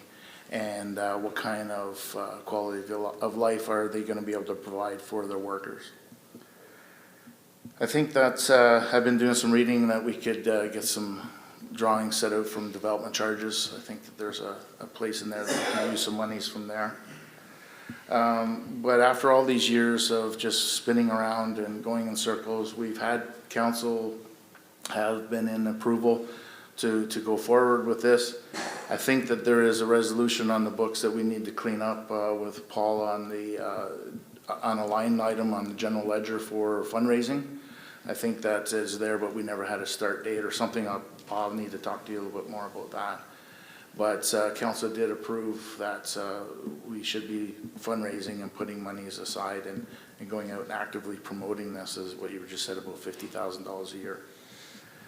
I do believe that on the slides that we're seeing today, is it in or is it out? And it would be a real disgrace to this community if we did not go forward with this. We have a great softball program, we have a great hockey program, but as we're seeing a flight from density and residents moving to our great town, we need to provide more than just somebody that wants to play hockey or play baseball. Yes, there is soccer, that sort of thing, but it's time. And also, we have an issue with doctor recruitment, but not only do we have an issue with recruitment, but we also have a problem with retention.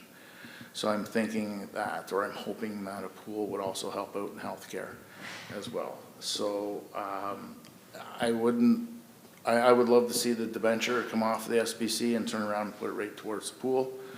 And like I said, some sort of, whether it was a task force or a committee, I've been sitting on it for over 12 years, and we don't even have a hole, right? So anyway, that's all I had to say about that, and I thank you for your time.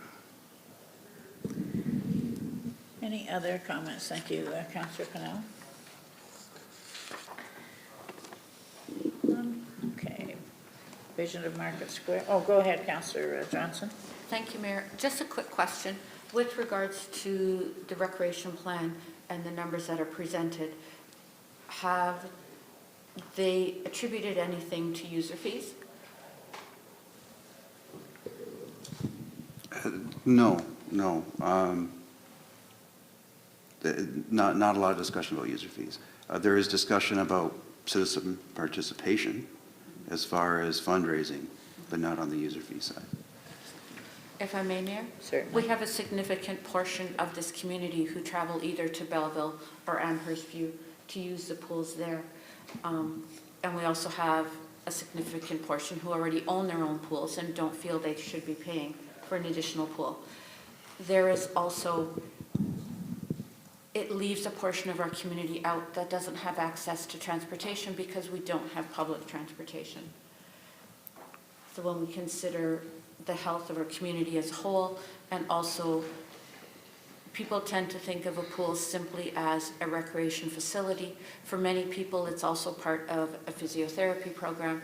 It's part of a healing process after surgery. There's another aspect to that could be explored or should be included as well. I appreciate what Councillor Purnell has said, and I share many of those same thoughts, but I also feel this is something we can't achieve without higher government input and funding. And we've tried in the past and we have not been successful. It's not that council hasn't tried and staff hasn't applied for grants. We just haven't received any yet. Go ahead, Mr. Zetterberg. So, Your Worship, the Recreation Master Plan does lay out some factual information on geography of the area, and that there are 5 indoor pools within a reasonable drive time of most residents of Napanee. Drive time, transportation, you mentioned it is an issue there. But then it also talks to if Greater Napanee was to build a pool, where is the best location to maximize possible benefits to area. So you're not competing with a new pool that's going to be put in a neighboring municipality, for example. It talks about those types of things. So there is some reference to it, but it's very factual based, and also mentions to the master plan of 2010 said that you needed a minimum population of 30,000 people to support indoor pool. This plan implies that you need 34,000. So it's very factual in the way it presents it. So it's not making any judgment calls on it. Deputy Mayor Kaiser? Thank you, and no disrespect to anybody, but I just want to point out the Amherstview pool is not currently in service. It was closed in April of this year due to infrastructure age and limitations, and its future is completely uncertain, waiting pending new council, possible funding agreements, possible grants. So this might be the time that it's most appropriate for Greater Napanee to move ahead, because the one that's nearby isn't nearby anymore. Just pointing that out. Okay, thank you. Councillor McCall. Oh, Thank you, sorry. Worship. I just want to touch on the dog park. I think the dog park should be a user pay facility, and I agree that the town could most probably come up with a piece of land and maybe participate in some kind of fencing. But I think the users are the ones that should pay to maintain it, and it should be managed by a group of citizens that want to take it over, because you know, the people that live in the country, they're not going to take their dogs when they live on an acre or 2 acres or half an acre. They're not going to be taking their dogs into town to the dog park. So just in fairness to the residents, those that want it, and a lot of people do, they should jump on the bandwagon and form a committee and get involved. Thank you. Okay. Go ahead, Councillor Pennell. Thank you, Mayor, through you. Brent, I noticed that there's a note here on our slides that says that the recreational master plan is in the final stages of development. Do you have an idea when we would see something like this? So staff are actually receiving a presentation on the executive summary this week, and with the idea that this council should be able to see a finalized plan before the end of term, but it will definitely be for the incoming council to consider as they go through the budget process. Okay, great. Thank you. Okay. Anything further from council? So vision for Market So Square. the next two slides are connected. Vision for Market Square. Staff had presented with the architect a vision for a town hall renovation with a library attached to it. As you may recall, that was presented in a way so that we could they actually priced out the costs of renovating the town hall and the new build separately. So from that, we have a pretty good idea that for us to achieve, without the library attached to the back, for us to achieve, an enhanced vision of this building, the cost would be about $2.4 million to complete the project. And the site work would be $1.2 million for work on entire Market Square. Connected to that, on the next slide, is the community improvement plan. And this council has seen this a couple times as part of different presentations. So the idea would be that if we were going to spend this money on the town hall and the Market Square, we need to incentivize the private building owners fronting on Market Square to renovate their buildings. So we're creating a complete atmosphere for citizens when they come to Market Square. And we're suggesting that the community improvement plan, the first year could be a $30,000 fund to assist people in the renovations of their building.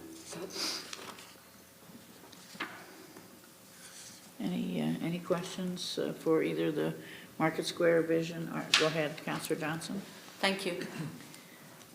I think everybody would love to see this building used by the community in a more wholesome, not wholesome, that's the wrong word, in a more complete way, to have more people participate in the active life of this building. One of the questions I have been asked is, what is the consideration for parking?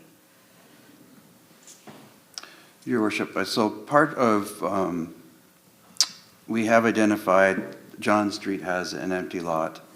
It's not configured very well. We'd have to redo it if that was a parking lot. But it would be a decision of council whether or not, we're going to be coming forward with a recommendation when we to sell properties. That would be one of the properties that we would recommend to sell. However, council, I mean, if parking's a consideration, we could hold on to that.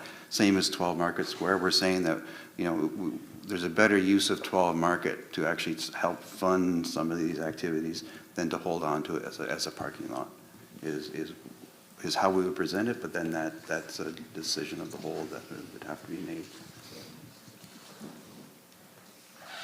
Anything further? So buildings of interest, did we want to review that? Yes, so as part of, as previously presented to council, we identified some buildings that could be sold to consolidate buildings to reduce operating costs to help fund some of the activities that we want to be doing. 45 Commercial Court is a prime commercial property. It's currently being used by infrastructure. We're suggesting that once the new plant was built on Water Street, that building could be considered for sale in 2025. South Fred Hall has been identified as an underused building, and that could be identified for sale in 2023. And on Market Square, number 12 across the street, 1113, which is the old fire hall and the MyFM building, and then 115, 117 John Street are the parking lots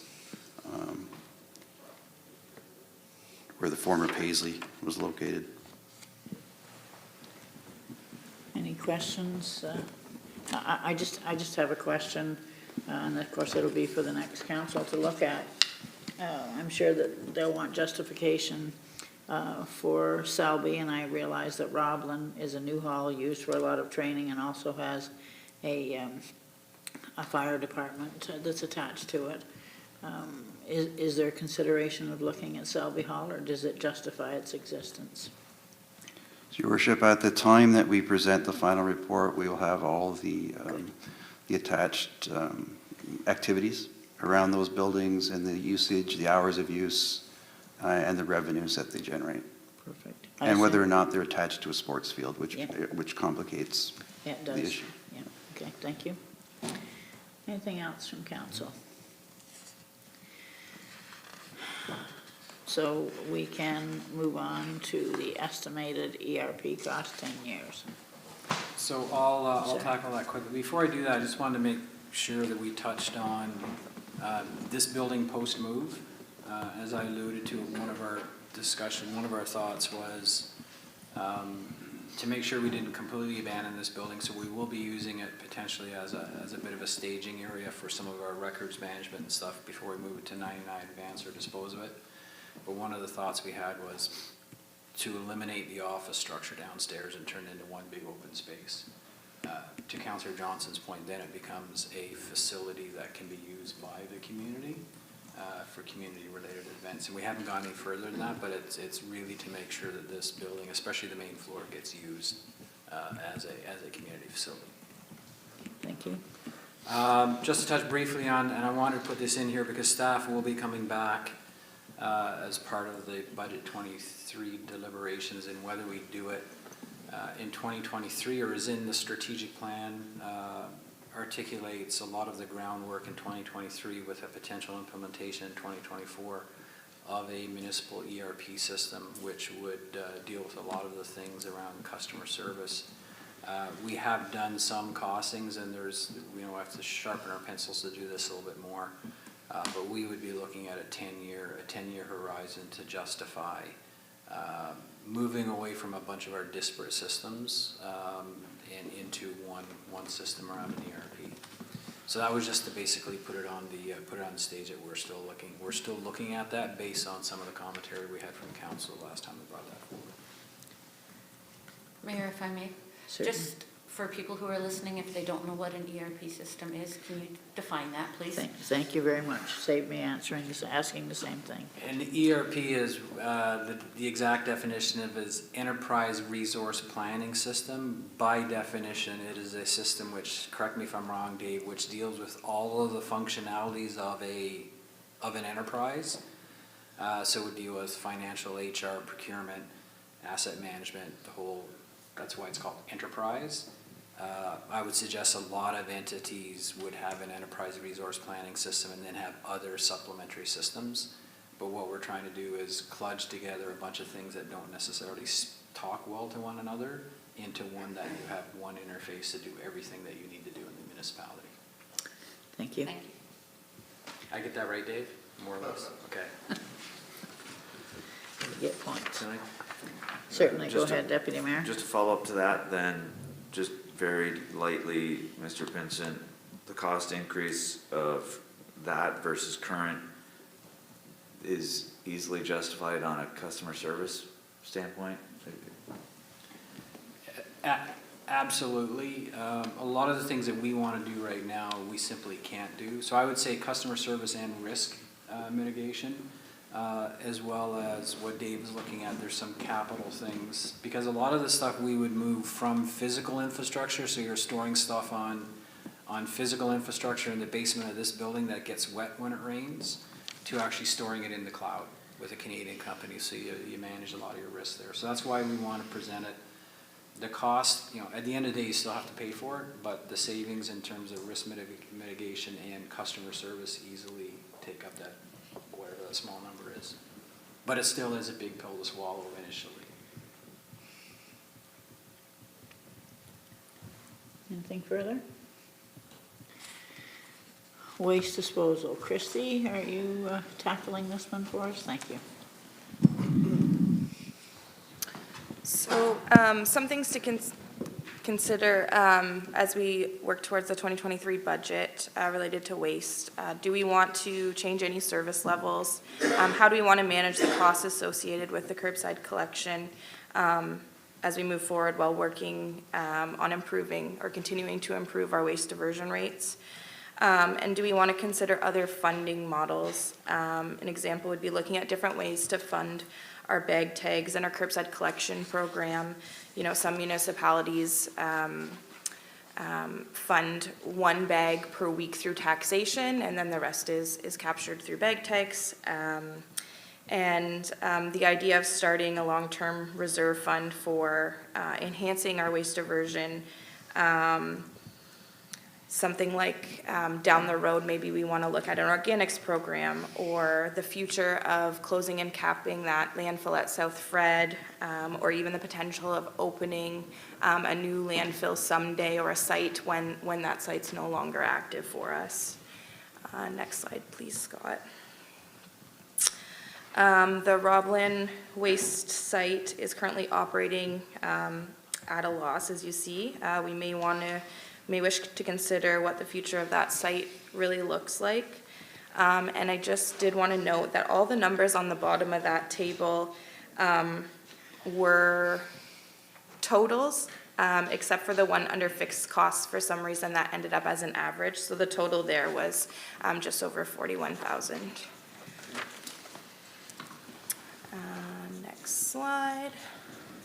So this one was created just to give a high-level visual of what bag tag price increases could look like for our municipality as far as potential revenue increases and the potential impact to our actual users.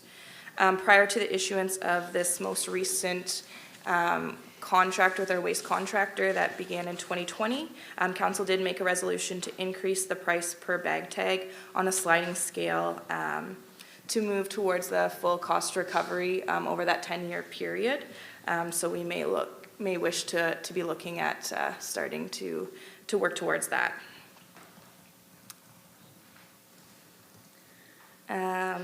Here we're showing the costs of our curbside program and how it is actually funded.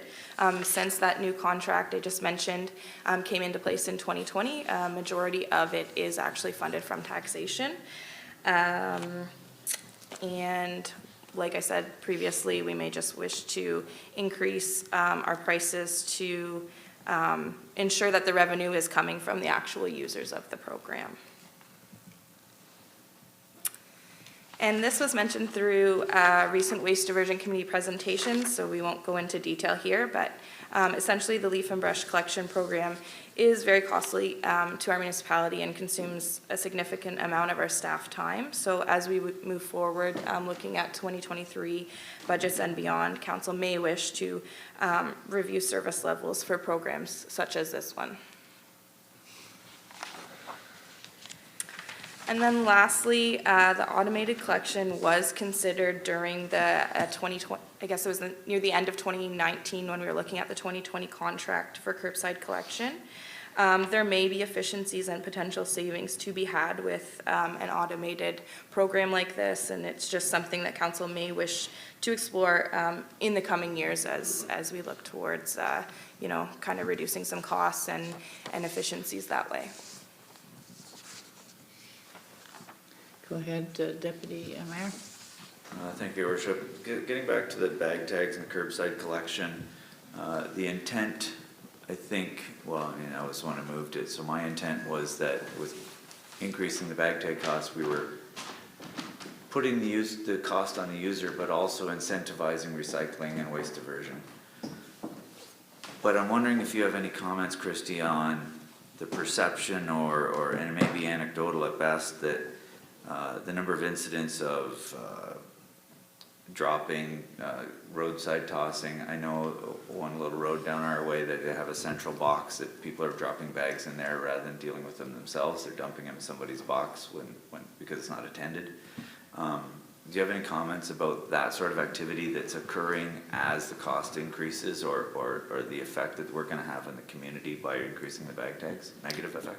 So I don't have numbers offhand, but we do, when we have those situations, so whether our public works or bylaw have to go collect those bags, we have a separate bin that we put it in, so we measure all the volumes per year. So if we were to look at increasing bag tag prices, we would very easily be able to look at how that affects the dumping. Cool, thank you. Okay. Anything further? Go ahead, Councillor McCormack. Thank you, Your Worship. Just a clarification, so the automated collection estimated cost year one was 1.1 million back in 2019 versus the 1.2 we're paying now. What are the other additional costs associated with setting up a program like that? To speak on that right now, I would not be comfortable, but I could look into the proposal at the time, the RFP, and we could certainly look at that. I think the biggest thing is the lag time on the equipment for something like that. You know, when this was brought forth in the end of 2019, it wouldn't have been implemented until 2021, just to allow the contractor to get the appropriate equipment. And you know, now we're looking at even longer lag times for a lot of large fleets, so that would be huge. As far as other costs, I'd have to dig into that a bit deeper. Well, I think that'd be good at face value. It looks very promising. So I'd appreciate if we had a report on that sometime. Thank you. Go ahead, Councillor Pennell. Thank you, Madam Mayor. Through you, Christy, again, just back to this recycling program that it's up in the air. Not too many people know about really what's going to happen in 2026. But if I'm reading it right, would that mean that we wouldn't be responsible for any costs of the collection of this? That is the way it's looking right now. There are a lot of things up in the air with how that's going to roll out.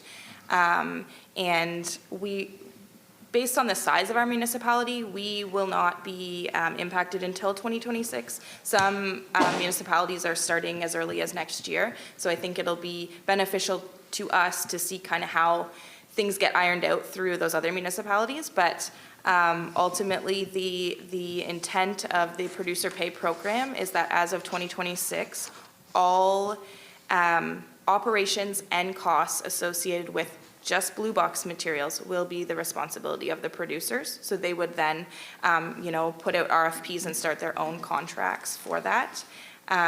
Some things that are really up in the air are municipal locations, so the recycling at, the SBC or in our parks. And the other thing is the depots, so the Roblin and South Fred waste disposal sites. It'll be ultimately up to them to determine if they want to continue those services when recycling, as John mentioned earlier, is offered currently at the curbside. It may not be a benefit to them to continue to pay for those, but those are things that council could consider to continue on our own if we wanted to. But there's a lot up in the air. I can but appreciate that. we'll give more information as it becomes available. Thank you. You know, I can certainly appreciate it because I asked this question quite a bit. Nobody seems to quite have a handle on it yet. And this was only for the blue box, correct? So the gray box, the cardboards and such will not be affected? I have to clarify that. The way it's written, they speak to blue box, but I do believe it includes both. Okay, great. Thank you. Anything further? Thank you. Thank you, Christie. We'll move on to the special area levy, BIA. Is that you, Mr. Zetterberg? Your Worship, as we all know, with the demise of the BIA and its 40 years of operations, there are costs associated with the town taking on much of their activities, most of it around the beautification of the downtown core. What we're going to be asking council to consider during budget process is a special area levy for the downtown. So extra tax, basically, to cover off some of the costs that would then be shifted to the general taxpayer if we do not put something in place, or we reduce the services so that we don't have as many flower boxes, we don't have as many banners up. That could happen.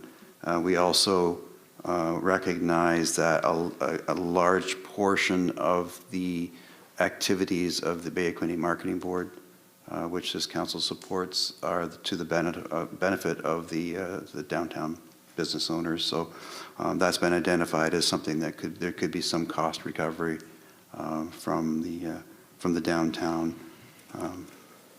for that. Go ahead, Councillor McCormack. Thank you, Your Worship. So this came up this morning at a meeting that the candidates were invited to with the business community at the Loaf and Ale at 8 o'clock. Some were concerned that the amount of, I think, $28,000 that is being passed on, if I'm correct, to the business community for the contract with the Bay of Quinte Marketing Board, or a portion thereof. And the question of the levy also came up.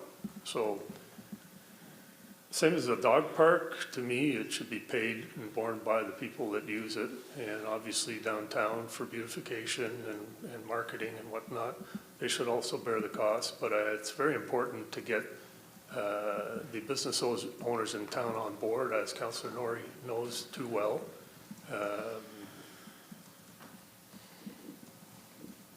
So I support it, but I think before it goes into any kind of final passing, somehow the community, the business community, has to be invited to sit down and discuss it and stand behind it. Thank you. Go ahead, Councillor Norrie. One other question was asked of myself and that, do we have to be involved, or can we just say, they call themselves now the Downtown Merchants Association. Can we just let them do their own levies, buy the flowers, and we put them up for them with our lifts? I mean, can we just back right away and have no government control, or is there some legislation because it's businesses and tax money? No, Your Worship, we would have to be involved if it's levy. And also too, many of the issues that led to the dissolution of the BIA still exists. There's more than one group of people that are pushing their own ideas. And so far, even though the Merchants Association have identified themselves, there are other business owners in the downtown who are not part of that group and are, it hasn't been as seamless and easy as we would hope it would happen, but I really believe for this to go forward into the future, this is my own personal belief, that at some point in time, they may be ready to take over the reins again themselves, but at this point, all those old issues that existed are still existing, and I think we need to be involved at least for the foreseeable future. Oh, thank you, and we did witness a little bit, some who have been involved in it today, just a little bit. Sorry, I didn't catch that. We did witness a little bit of it today, still, for those who haven't been involved, so I think you're right. Thank you. But one thing is, we have to keep them involved, before we force this on them. Will they be part of will there be some sort of meetings with, or Well, yes. budget deliberation? Yes, but it's much the same as a conversation over those things that things we can control and the things we can't. The things we can't control is that, we know how many flower beds there are, we know the cost of those, we know the cost of banners, we know the cost of the advertising, and as far as the staffing we have put in here contracted services because we have recognized that our existing staffing levels doesn't allow us to maintain in the shoulder season, it doesn't allow us to maintain the flower beds. Let's just, to be blunt, the flowers died a lot faster than they should have in the downtown Yes. core because we didn't have the staffing levels to look after it. So there are things like that they're pretty basic things. So yes, they can participate, but then I would suggest that the things they're participating on are those activities they want to do over and above what we have identified as the core service. Thank you. Go ahead. I guess with that in mind, thank you. If it's the wisdom and the decision of council to see those activities persist in downtown, the beautification of downtown, we drive across, as individuals, if we travel, we see other downtowns and how they present their things. If it's the will and interest of council to do that, then, and it benefits and it occurs within that geographic area that we define, then I think we can, as council, make that happen. You may get pushback from individuals within that, or others will see the benefit and appreciate it and support it. And as Brant has suggested, hasn't been as smooth, and there's going to be a varying degree of adoption or acceptance, and that's something. Those are the bumps that will occur over the coming years as we bounce through that, and that will maybe incentivize those various businesses in the downtown area to coalesce into their own organization and take it back or what have you. But if you don't invest in your downtown and if you don't have that beautification, it's very visible from the outside coming in. When people come into downtown, and I've interacted with people downtown at the time of the big bright lights, and they think it's marvelous. They don't see this elsewhere. And those are the kind of reactions you get. And by the same token, if it's not there, it's conspicuously absent. And that could be the planter boxes, it could be the banners for Remembrance Day or for other events. And so all those things matter in terms of investing in the community for the community. And the downtown is a big part of the greater community, but it's also its own community too for the shops and the activity and the lifeblood of those businesses. So I guess I'm speaking in support of this because we have to do something, because if we don't, I think we're doing much more of a disservice of doing nothing than if we do something. And it will be bumpy, and we know that, but it's been bumpy, and that's how we got here. And we're going to try to smooth out the bumps by taking the reins of it for the coming time, and hopefully they take it back and make it their own again. And that would ultimately, I think, be the wish and desire of senior leadership and council, that the downtown BAA takes itself back in time.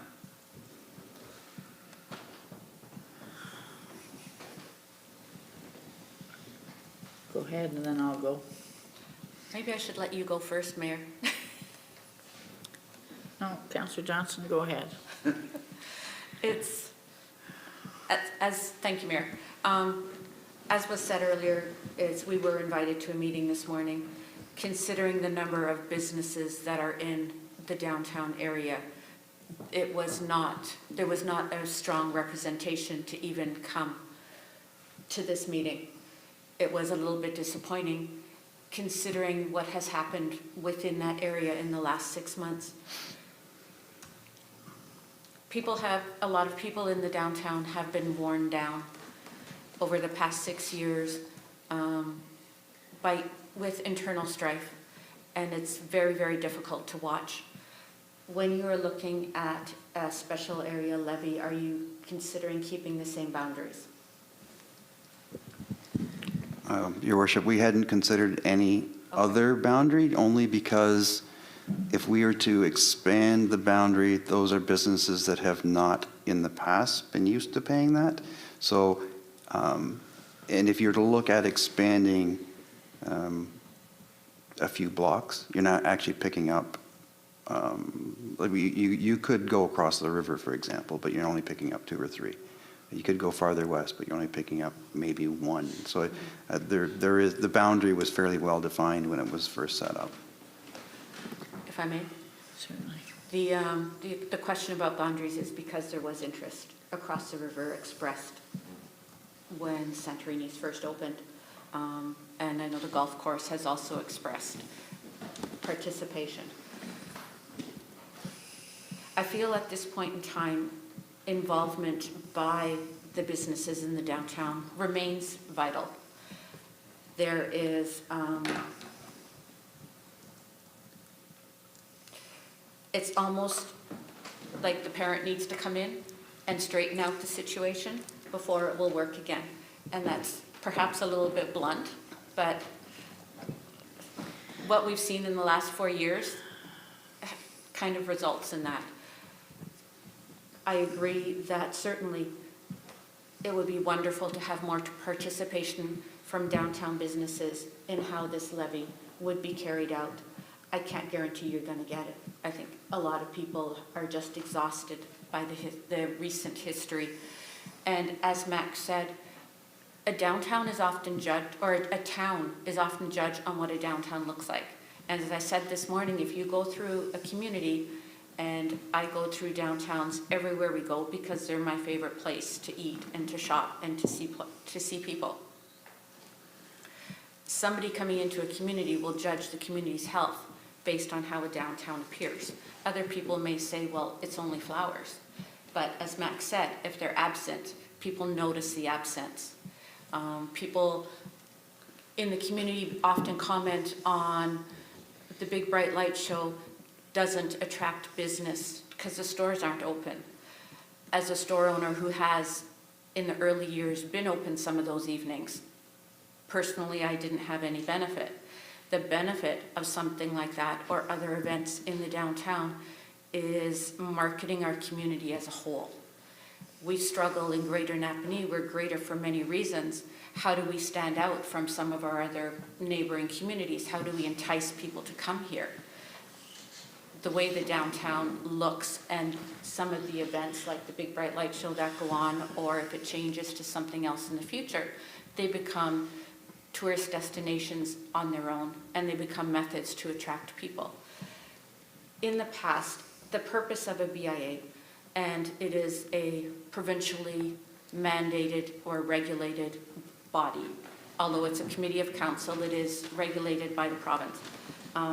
The purpose is to help everyone, to make sure it's inclusive, to ensure that the smallest businesses who perhaps don't have a marketing budget are included in the marketing and to bring people into the community. We've had people come and move to this community because of their experiences in Springside Park or in the downtown or the historic buildings in this area. It's all connected and it's all vital. Good luck with the conversations. Anything further?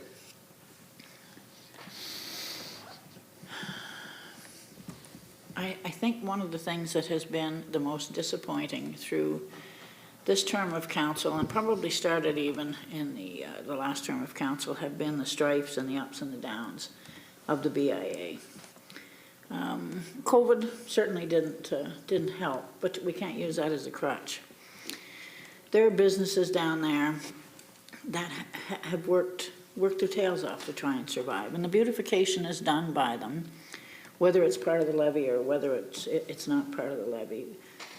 Even with the strife and the problems of a few people, it's not the downtown where the toxic feeling is. It's just a group of people that have made it toxic and impossible, where 4 boards over this term of council have said, I don't need this. This is a volunteer position. And it wouldn't have mattered how much the town went in to try and help with it. The partnership just wasn't going to work. It became too political, I'm going to win, you're not, and we need to find a way through this. Two important things within our community that we can work around. The waterfront's one, and our downtown is the next. And if we don't find a way to not have happen what happened this year with beautification, then you're going to start seeing doors shut. Right now, I don't think, and Alan, you and Bob probably have a better handle on that. Is there anything for rent down there right now? If I may, I don't think there is a building that is in acceptable condition to be rentable. Okay, there is that to it as well. Yeah, we have had wonderful new businesses open up in Market Square, which is good to see. We have had. So to me, they have to be supported, but they have to be supported. We can't just walk in and do it. But to get the people to sit down and realize what it is, I believe that, and I won't be here to be part of it, but I'll certainly be vocal about it. We can't go through another season without, if they don't agree to do anything in a communicative, cooperative, collaborative, let's stop complaining about everything way, then it's going to hurt them, not help them. And I don't understand why these people can't realize it. But I hope that we have the ability to say this is the way that it's going to be with cooperation. The Bay of Quinte Regional Marketing, they're getting more bang for their buck than any other area within our municipality. The work that needs to be done, the cooperation that needs to be done, but without this group of naysayers and controllers and negative people hanging over them all the time saying, point of order and this and that and the other thing. Let's get it together and make it work. And I'm going to stop there before I go to jail. Brant, best of luck. And I know you can do it. And I think I have faith that we have good merchants downtown, which I hope will then carry over on to uptown, and we'll make it work. But all that stuff's been inside for 4 years, so it had to come out. Thank you. Done.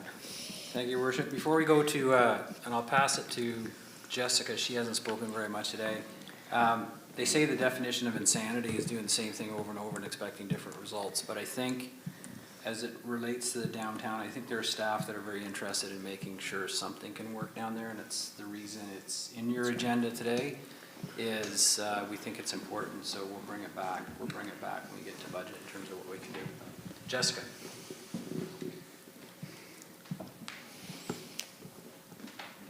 Thanks. I'll speak to the next 2 slides here.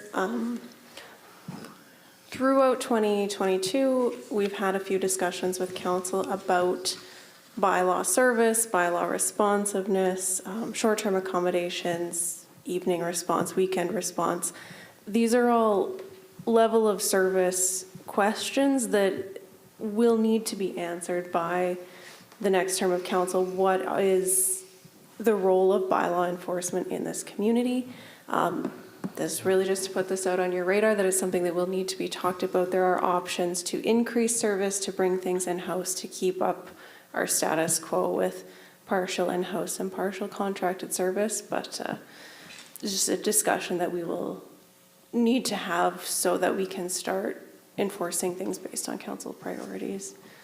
And then the next slide speaks more specifically to another becoming more pressing issue.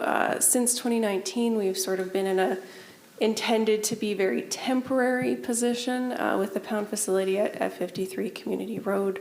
Then we had a pandemic, and then we had a lot of staff turnover, but what we've been doing there is not sustainable. So we are looking at either divesting ourselves of this, doing what many of our neighbors do and contract out to a larger, better equipped pound facility in one of our neighboring communities, or else really significantly invest and decide that pound services for the region is something important for us to do.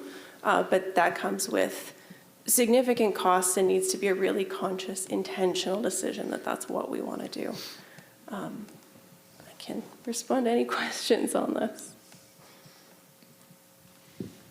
Go ahead, Councillor Johnson. Thanks, Mayor. Jessica, I have a question. With regards to bylaw and animal control services and hosting a pound property, the people that manage the pound property are not involved in dog barking calls, for example. And I'm sorry to pick on dogs, I love them, but there's a lot of dog barking calls that bylaw is called to. The people that are managing the pound don't respond to that. That falls strictly under bylaw. Yes. Sorry, it's a little murky right now because our animal control officers, Frontenac Law Enforcement, has currently stepped up and they're helping us fill that gap at the pound, but that is one of the pieces that can't, that's not sustainable long term. Ordinarily, no, those would be very distinct roles. One is by law enforcement and one is looking after animals that have been impounded by or by law enforcement. Thank you. Okay.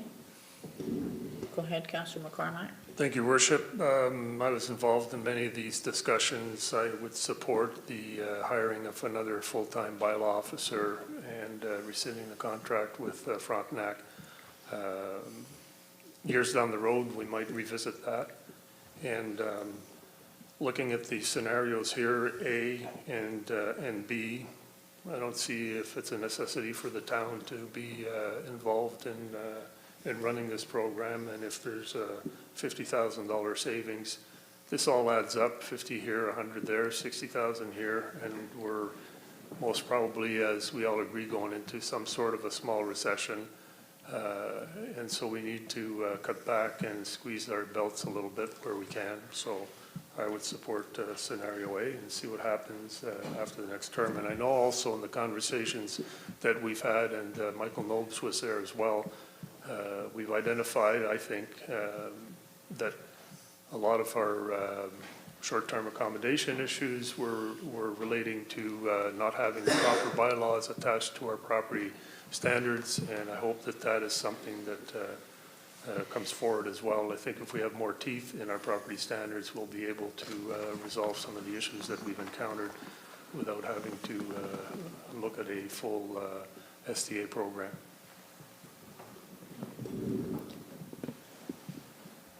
Thanks, and I'll just add one other comment here. Obviously, the budget cannot be passed until the new year. We have made all relevant partners aware of this discussion that's happening around animal control.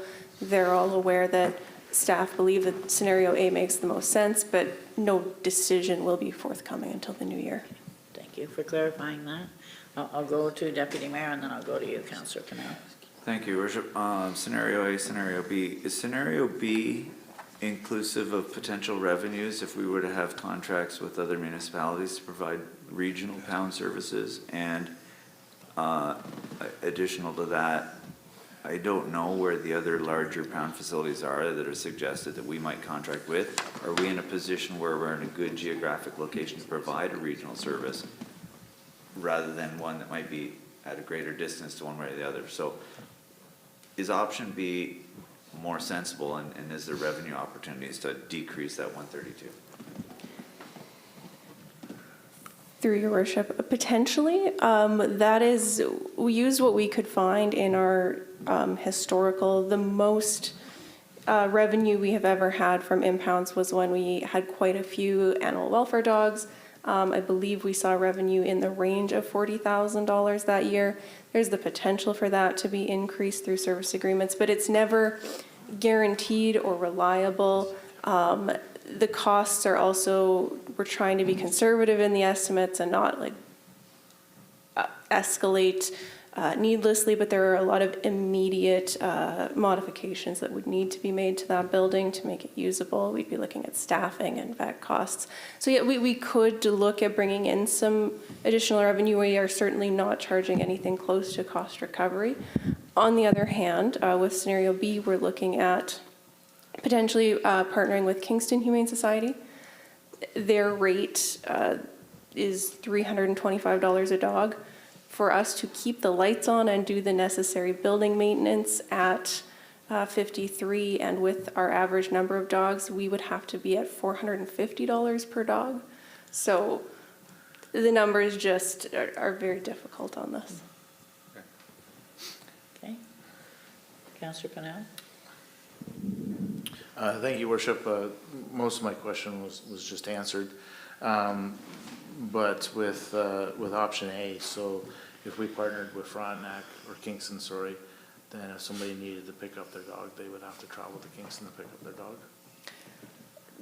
Potentially that is what we would be looking at, and that is certainly one of the things on the other side of this equation. It is a con for the community. It makes the travel to retrieve impounded animals more complicated.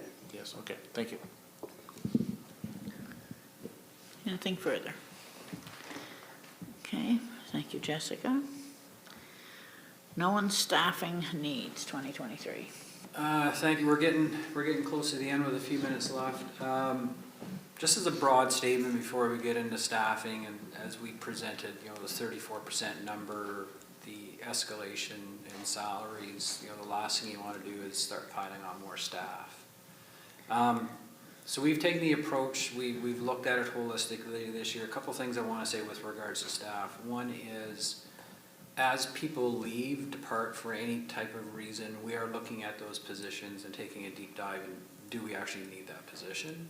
Can it be reworked? Can it be amalgamated with something else? Especially as we move to, and I'll say it again, 99 Advance.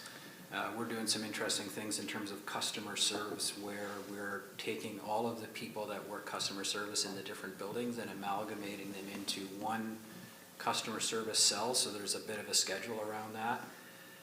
I would suspect as we start potentially growing in some areas, there's some areas where we will start getting smaller, especially around administration and some of those tasks that can either be done more efficiently as a group or through technology.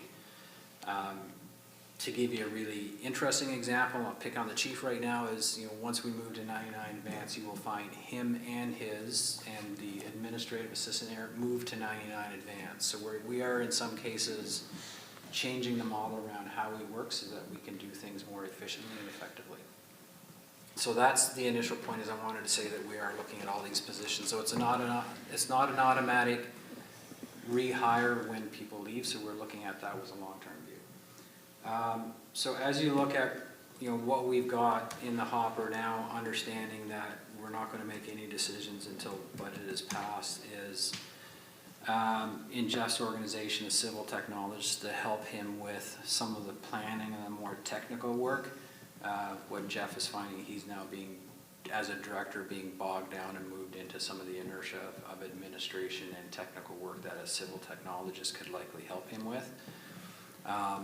The second one is a planning technologist.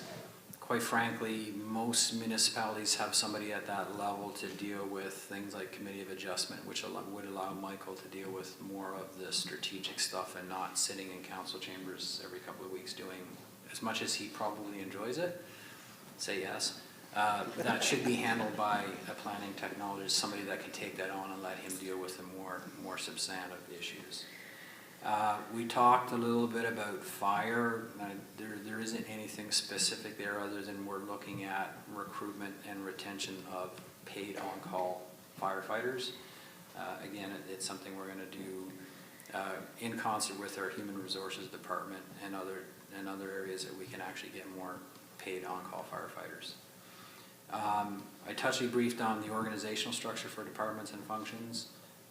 Again, we will get into regular meetings in terms of HR management, making sure that we're properly structured. We're pretty much there in terms of the big boulders. It's how do we work, below the scenes, how do we work better together to save some money on salaries? And the last piece Jessica just talked about around bylaw enforcement really is up to council in terms of what kind of model you would like to see in terms of bylaw enforcement. So that's sort of, on top of everything else we've given you today in terms of some of the challenges of next council. And I think this is, realistically, this isn't staff coming saying we just want to grow for the sake of growing. I think these are positions that are required to move forward and to grow and to potentially allow other managers and directors to do their jobs a little bit more effectively and efficiently. So I'm happy to take questions if there are any specific questions around that specific slide. Any questions of council? Okay, go ahead, Councillor Johnson. Only one, Mayor. As numbers come forward, can the new council expect to also see a reflection in contract savings as we hire some more internal staff? Contracted services, I should say. Yeah, I think that's part of the equation when add to, I'm not sure whose question it was this morning around staffing. I think it was the deputy mayor's staffing versus contracting services, right? There's no two models that look the same. We would have to balance both of those off to see what they look like. Anything further? So the what's next is in front of you, unless you wanted to speak to that again. I think, if I may, Your Worship, one last thing that I mentioned at the beginning that we haven't had on there, but I do want to keep on the radar are those community organizations, so that we will put that on the next slide, Paul, that we do have a discussion around there. So I think a couple of issues, we talked about the recreation master plan, and I know that people in this room were sort of shorthanded in terms of not having all of that information that we presented, but at least we wanted to get it out there in the public domain that we are looking at it. And it's our intent, working with the clerk and with the treasurer, that our next meeting when we talk to the new council is that we would bring back these same issues, and it's my intent, unless told otherwise, between now and sort of December, is that we would start with that list of a dozen issues, starting with the 2.95% down to the special interest groups, of trying to get some sort of a resolution in terms of, from a policy statement, where council sits with respect to those. We get some answers there, and then we can start filling out numbers, but I think realistically to bring departmental numbers with budgets doesn't make much sense until we get some resolution on some of these business-related issues that I think are in front of council for 2023. That's all I got. Okay. Anything else? Go ahead, Deputy Mayor. I'll make a bit of a statement as we come to the end of the morning. Sure. I just want to say that I think, speaking somewhat on behalf of all the council without the authority to do so, I think we recognize the importance of the budgets have to be set. The timeline is what it is, and here we are in an election mode, and there's an election happening right in the middle of what we normally would set aside as preparing the budget. And as the elected, we recognize our senior leaders are tasked with doing this and all the background work that needs to be done and setting up and moving forward to create that, and the increased burden of having an election happening at the same time. But doing what we've just done, which hasn't been done before, I've only been here once before when I was an active councillor at an election period. We didn't do the budget process until after the election.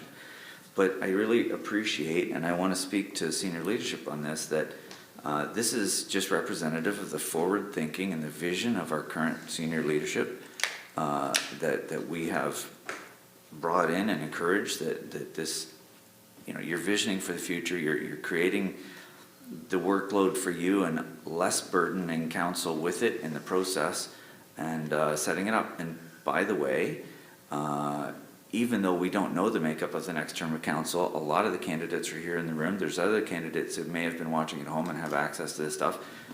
Everyone that's a candidate is being informed right now of the issues and concerns and some of the realities of budgeting. And regardless of who ends up here, there's some preparation even already on all of the individuals that they'll be ready or more ready coming into it. So I just wanted to express the appreciation to senior leadership to put it together in this way and to start the process now.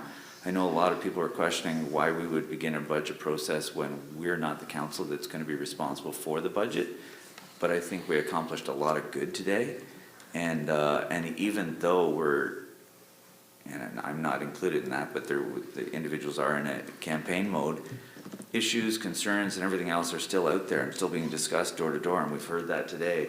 And so we can still speak to the interest in the community regardless of who we are or may not be on the next term of council. So anyways, I just wanted to make that sort of statement that I think this was a very productive and valuable exercise to go through, and I encourage the continuation of this going forward as we approach future election periods with the budget constraint timelines that we have. Thank you. Go ahead, Councillor Norrie. Councillor Richardson would like to speak. Excuse me, good, I you guess I have to can. let him in. Good, thank you. Good morning, Your Worship. Can you hear me? Yes, we can. Great, thank you. I've tried to restrain and talking into individual items there. I've made a pile of notes here, but they can be dealt with in the coming meetings. Just a quick question for Mr. Vincent. Would you like some comments on the issues for consideration budget 2023 on page 40? I'd be prepared to give you my thoughts on that in generalities, if that will help, or is that what you're looking for today, or have you heard enough of that already through the rest of the meeting? Quite frankly, I'm happy to take any conversation around the issues right now, because as it stands, I don't think, quite frankly, there's nothing that's advanced on this agenda since we've sat here for 3 hours. Not that I expected there to be a lot of advancement on the issues, so I'm happy to take any conversation or any consideration at this time. Okay, thank you. I'll just go down the list. I'm looking at page 40 now, 2.95%. I think we need to make every effort to be in that ballpark, fully aware and knowing that it's going to be extremely difficult to do that. But if we can get there or get somewhere reasonably close, I think it's very important to the community. The pool, is it in or out? I'm going to be really painfully blunt here, is that the reality of it is, it's not something that's on the radar for 2023. It's not, maybe not even on the radar for 2024. So I think in the mix, while I don't want to lose traction and lose the work that we've done with respect to the pool, the difficult thing is that with what we've heard today, with what we've heard with respect to the economic world that we're now living in, I really don't see it in the next 12 to 24 months, but I don't want to lose the work we've done on it as well, because I think it is an integral part of this community, or could be an integral part of this community in the not too distant future. The next three, I guess I can lump right together. 124 John Street. Part of our thinking and part of our process with respect to 99 Advance, which I continue to support, was to revitalize 124 John Street. We have to make that happen. Whether that happens in the next 2 years or 4 years or 6 years, but we've got to start. We've got to start putting the money and the time and the effort into revitalizing.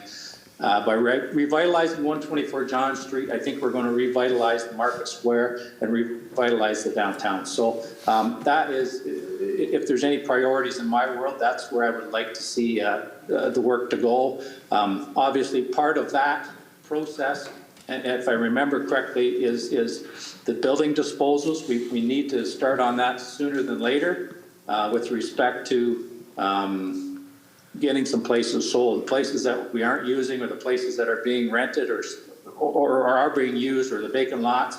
I think it's important, because the pressures we're going to feel with rejuvenating or revitalizing 124 John Street are going to put pressures on our working reserves, and that's not something that we need to do right now. So I think that's very important. The enterprise resource planning system, As much as I think it will work and I think it would be good, again, I think this should be linked to the fact that we're going to be moving into 99 Advance.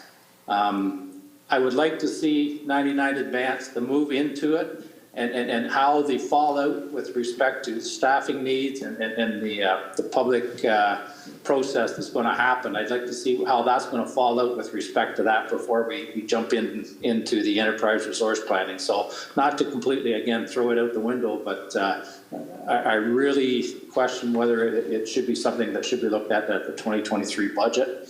Waste disposal, I think there's a lot of good work there, and I think there is some movement where we can do some things with that, especially with respect to the waste diversion and the committee, and as well as the recycling. I think with the hard work that the committee, which I'm sure we'll fire up another committee with the new term of council, I think that we will find some savings there, some efforts done by those people will make a difference. The BIA, I honestly believe we need to have some form of input and some form of work to be done with the BIA, whether it's reimposing the BIA, coming up with another process, or even maybe some type of a hybrid. I think it's extremely important that we, for our downtown community, to make sure that it's welcoming and clean and attractive to the folks that are coming to the community. So we've got to work on that. I think that's probably another one of those things that's an immediate process that needs to be done. And finishing up bylaw enforcement, and not to throw stones or to say bad things, but we really need to put a whole lot of effort in our bylaw enforcement. I think if we fall down on anything with respect to our corporation, I think our bylaw enforcement needs a whole pile of attention, and maybe needs to be revamped completely. So again, I think that's going to be an important consideration for 2023. And if I've missed anything, I apologize. And like I say, I'm sure that we can speak in the not too distant future on it. So thank you. Thank you, Councillor Richardson. Anything else? Seeing none, I'll go back to my agenda here. I do want to echo certainly Deputy Mayor Kaiser's comments about the process of this process that was implemented 3 years ago has stood by us well, and I think that education for those that are watching at home, education for those that are here in the gallery with us, and it's certainly been a line-by-line education for us, and I would hope that that would never stop. I think it brings a lot of realization to us as to how this community operates. Anything further? Uh-oh. Your Worship, I'd just like to thank staff for this. Like I said, I know Paul was a little bit concerned when I said a budget with no numbers, but house with no name, horse with no name.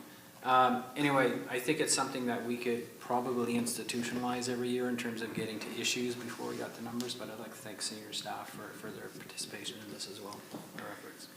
And I'm certain too, Mr. Vincent, that all of the council certainly appreciates everything that the senior leadership team brings forward. Everything costs money, but it's nice to know how and why. Then it's just where do we get it? So we do have a recommendation before you that council received for information. Office of the CAO 2023 budget discussions and presentation report, and further that council receive the information contained in this report to be brought forward to the next budget meeting of the next session of council. Moved by Deputy Mayor Kaiser, seconded by Councillor McCormack. All in favor of that motion? Motion is carried. A bylaw to confirm the proceedings of the Council of the Corporation of the Town of Greater Napanee at its special session held October the 19th, 2022. Read a first and second time and finally passed, and that the mayor and the clerk sign the same and affix thereto the seal of the corporation. Moved by Deputy Mayor Kaiser, seconded by Councillor Norrie. All in favor of that motion? Motion is carried. Thank you. Motion for adjournment. Deputy Mayor Kaiser, Councillor Johnson, all in favor of that motion? Motion is carried. Thank you. Have a good rest of the day, everybody.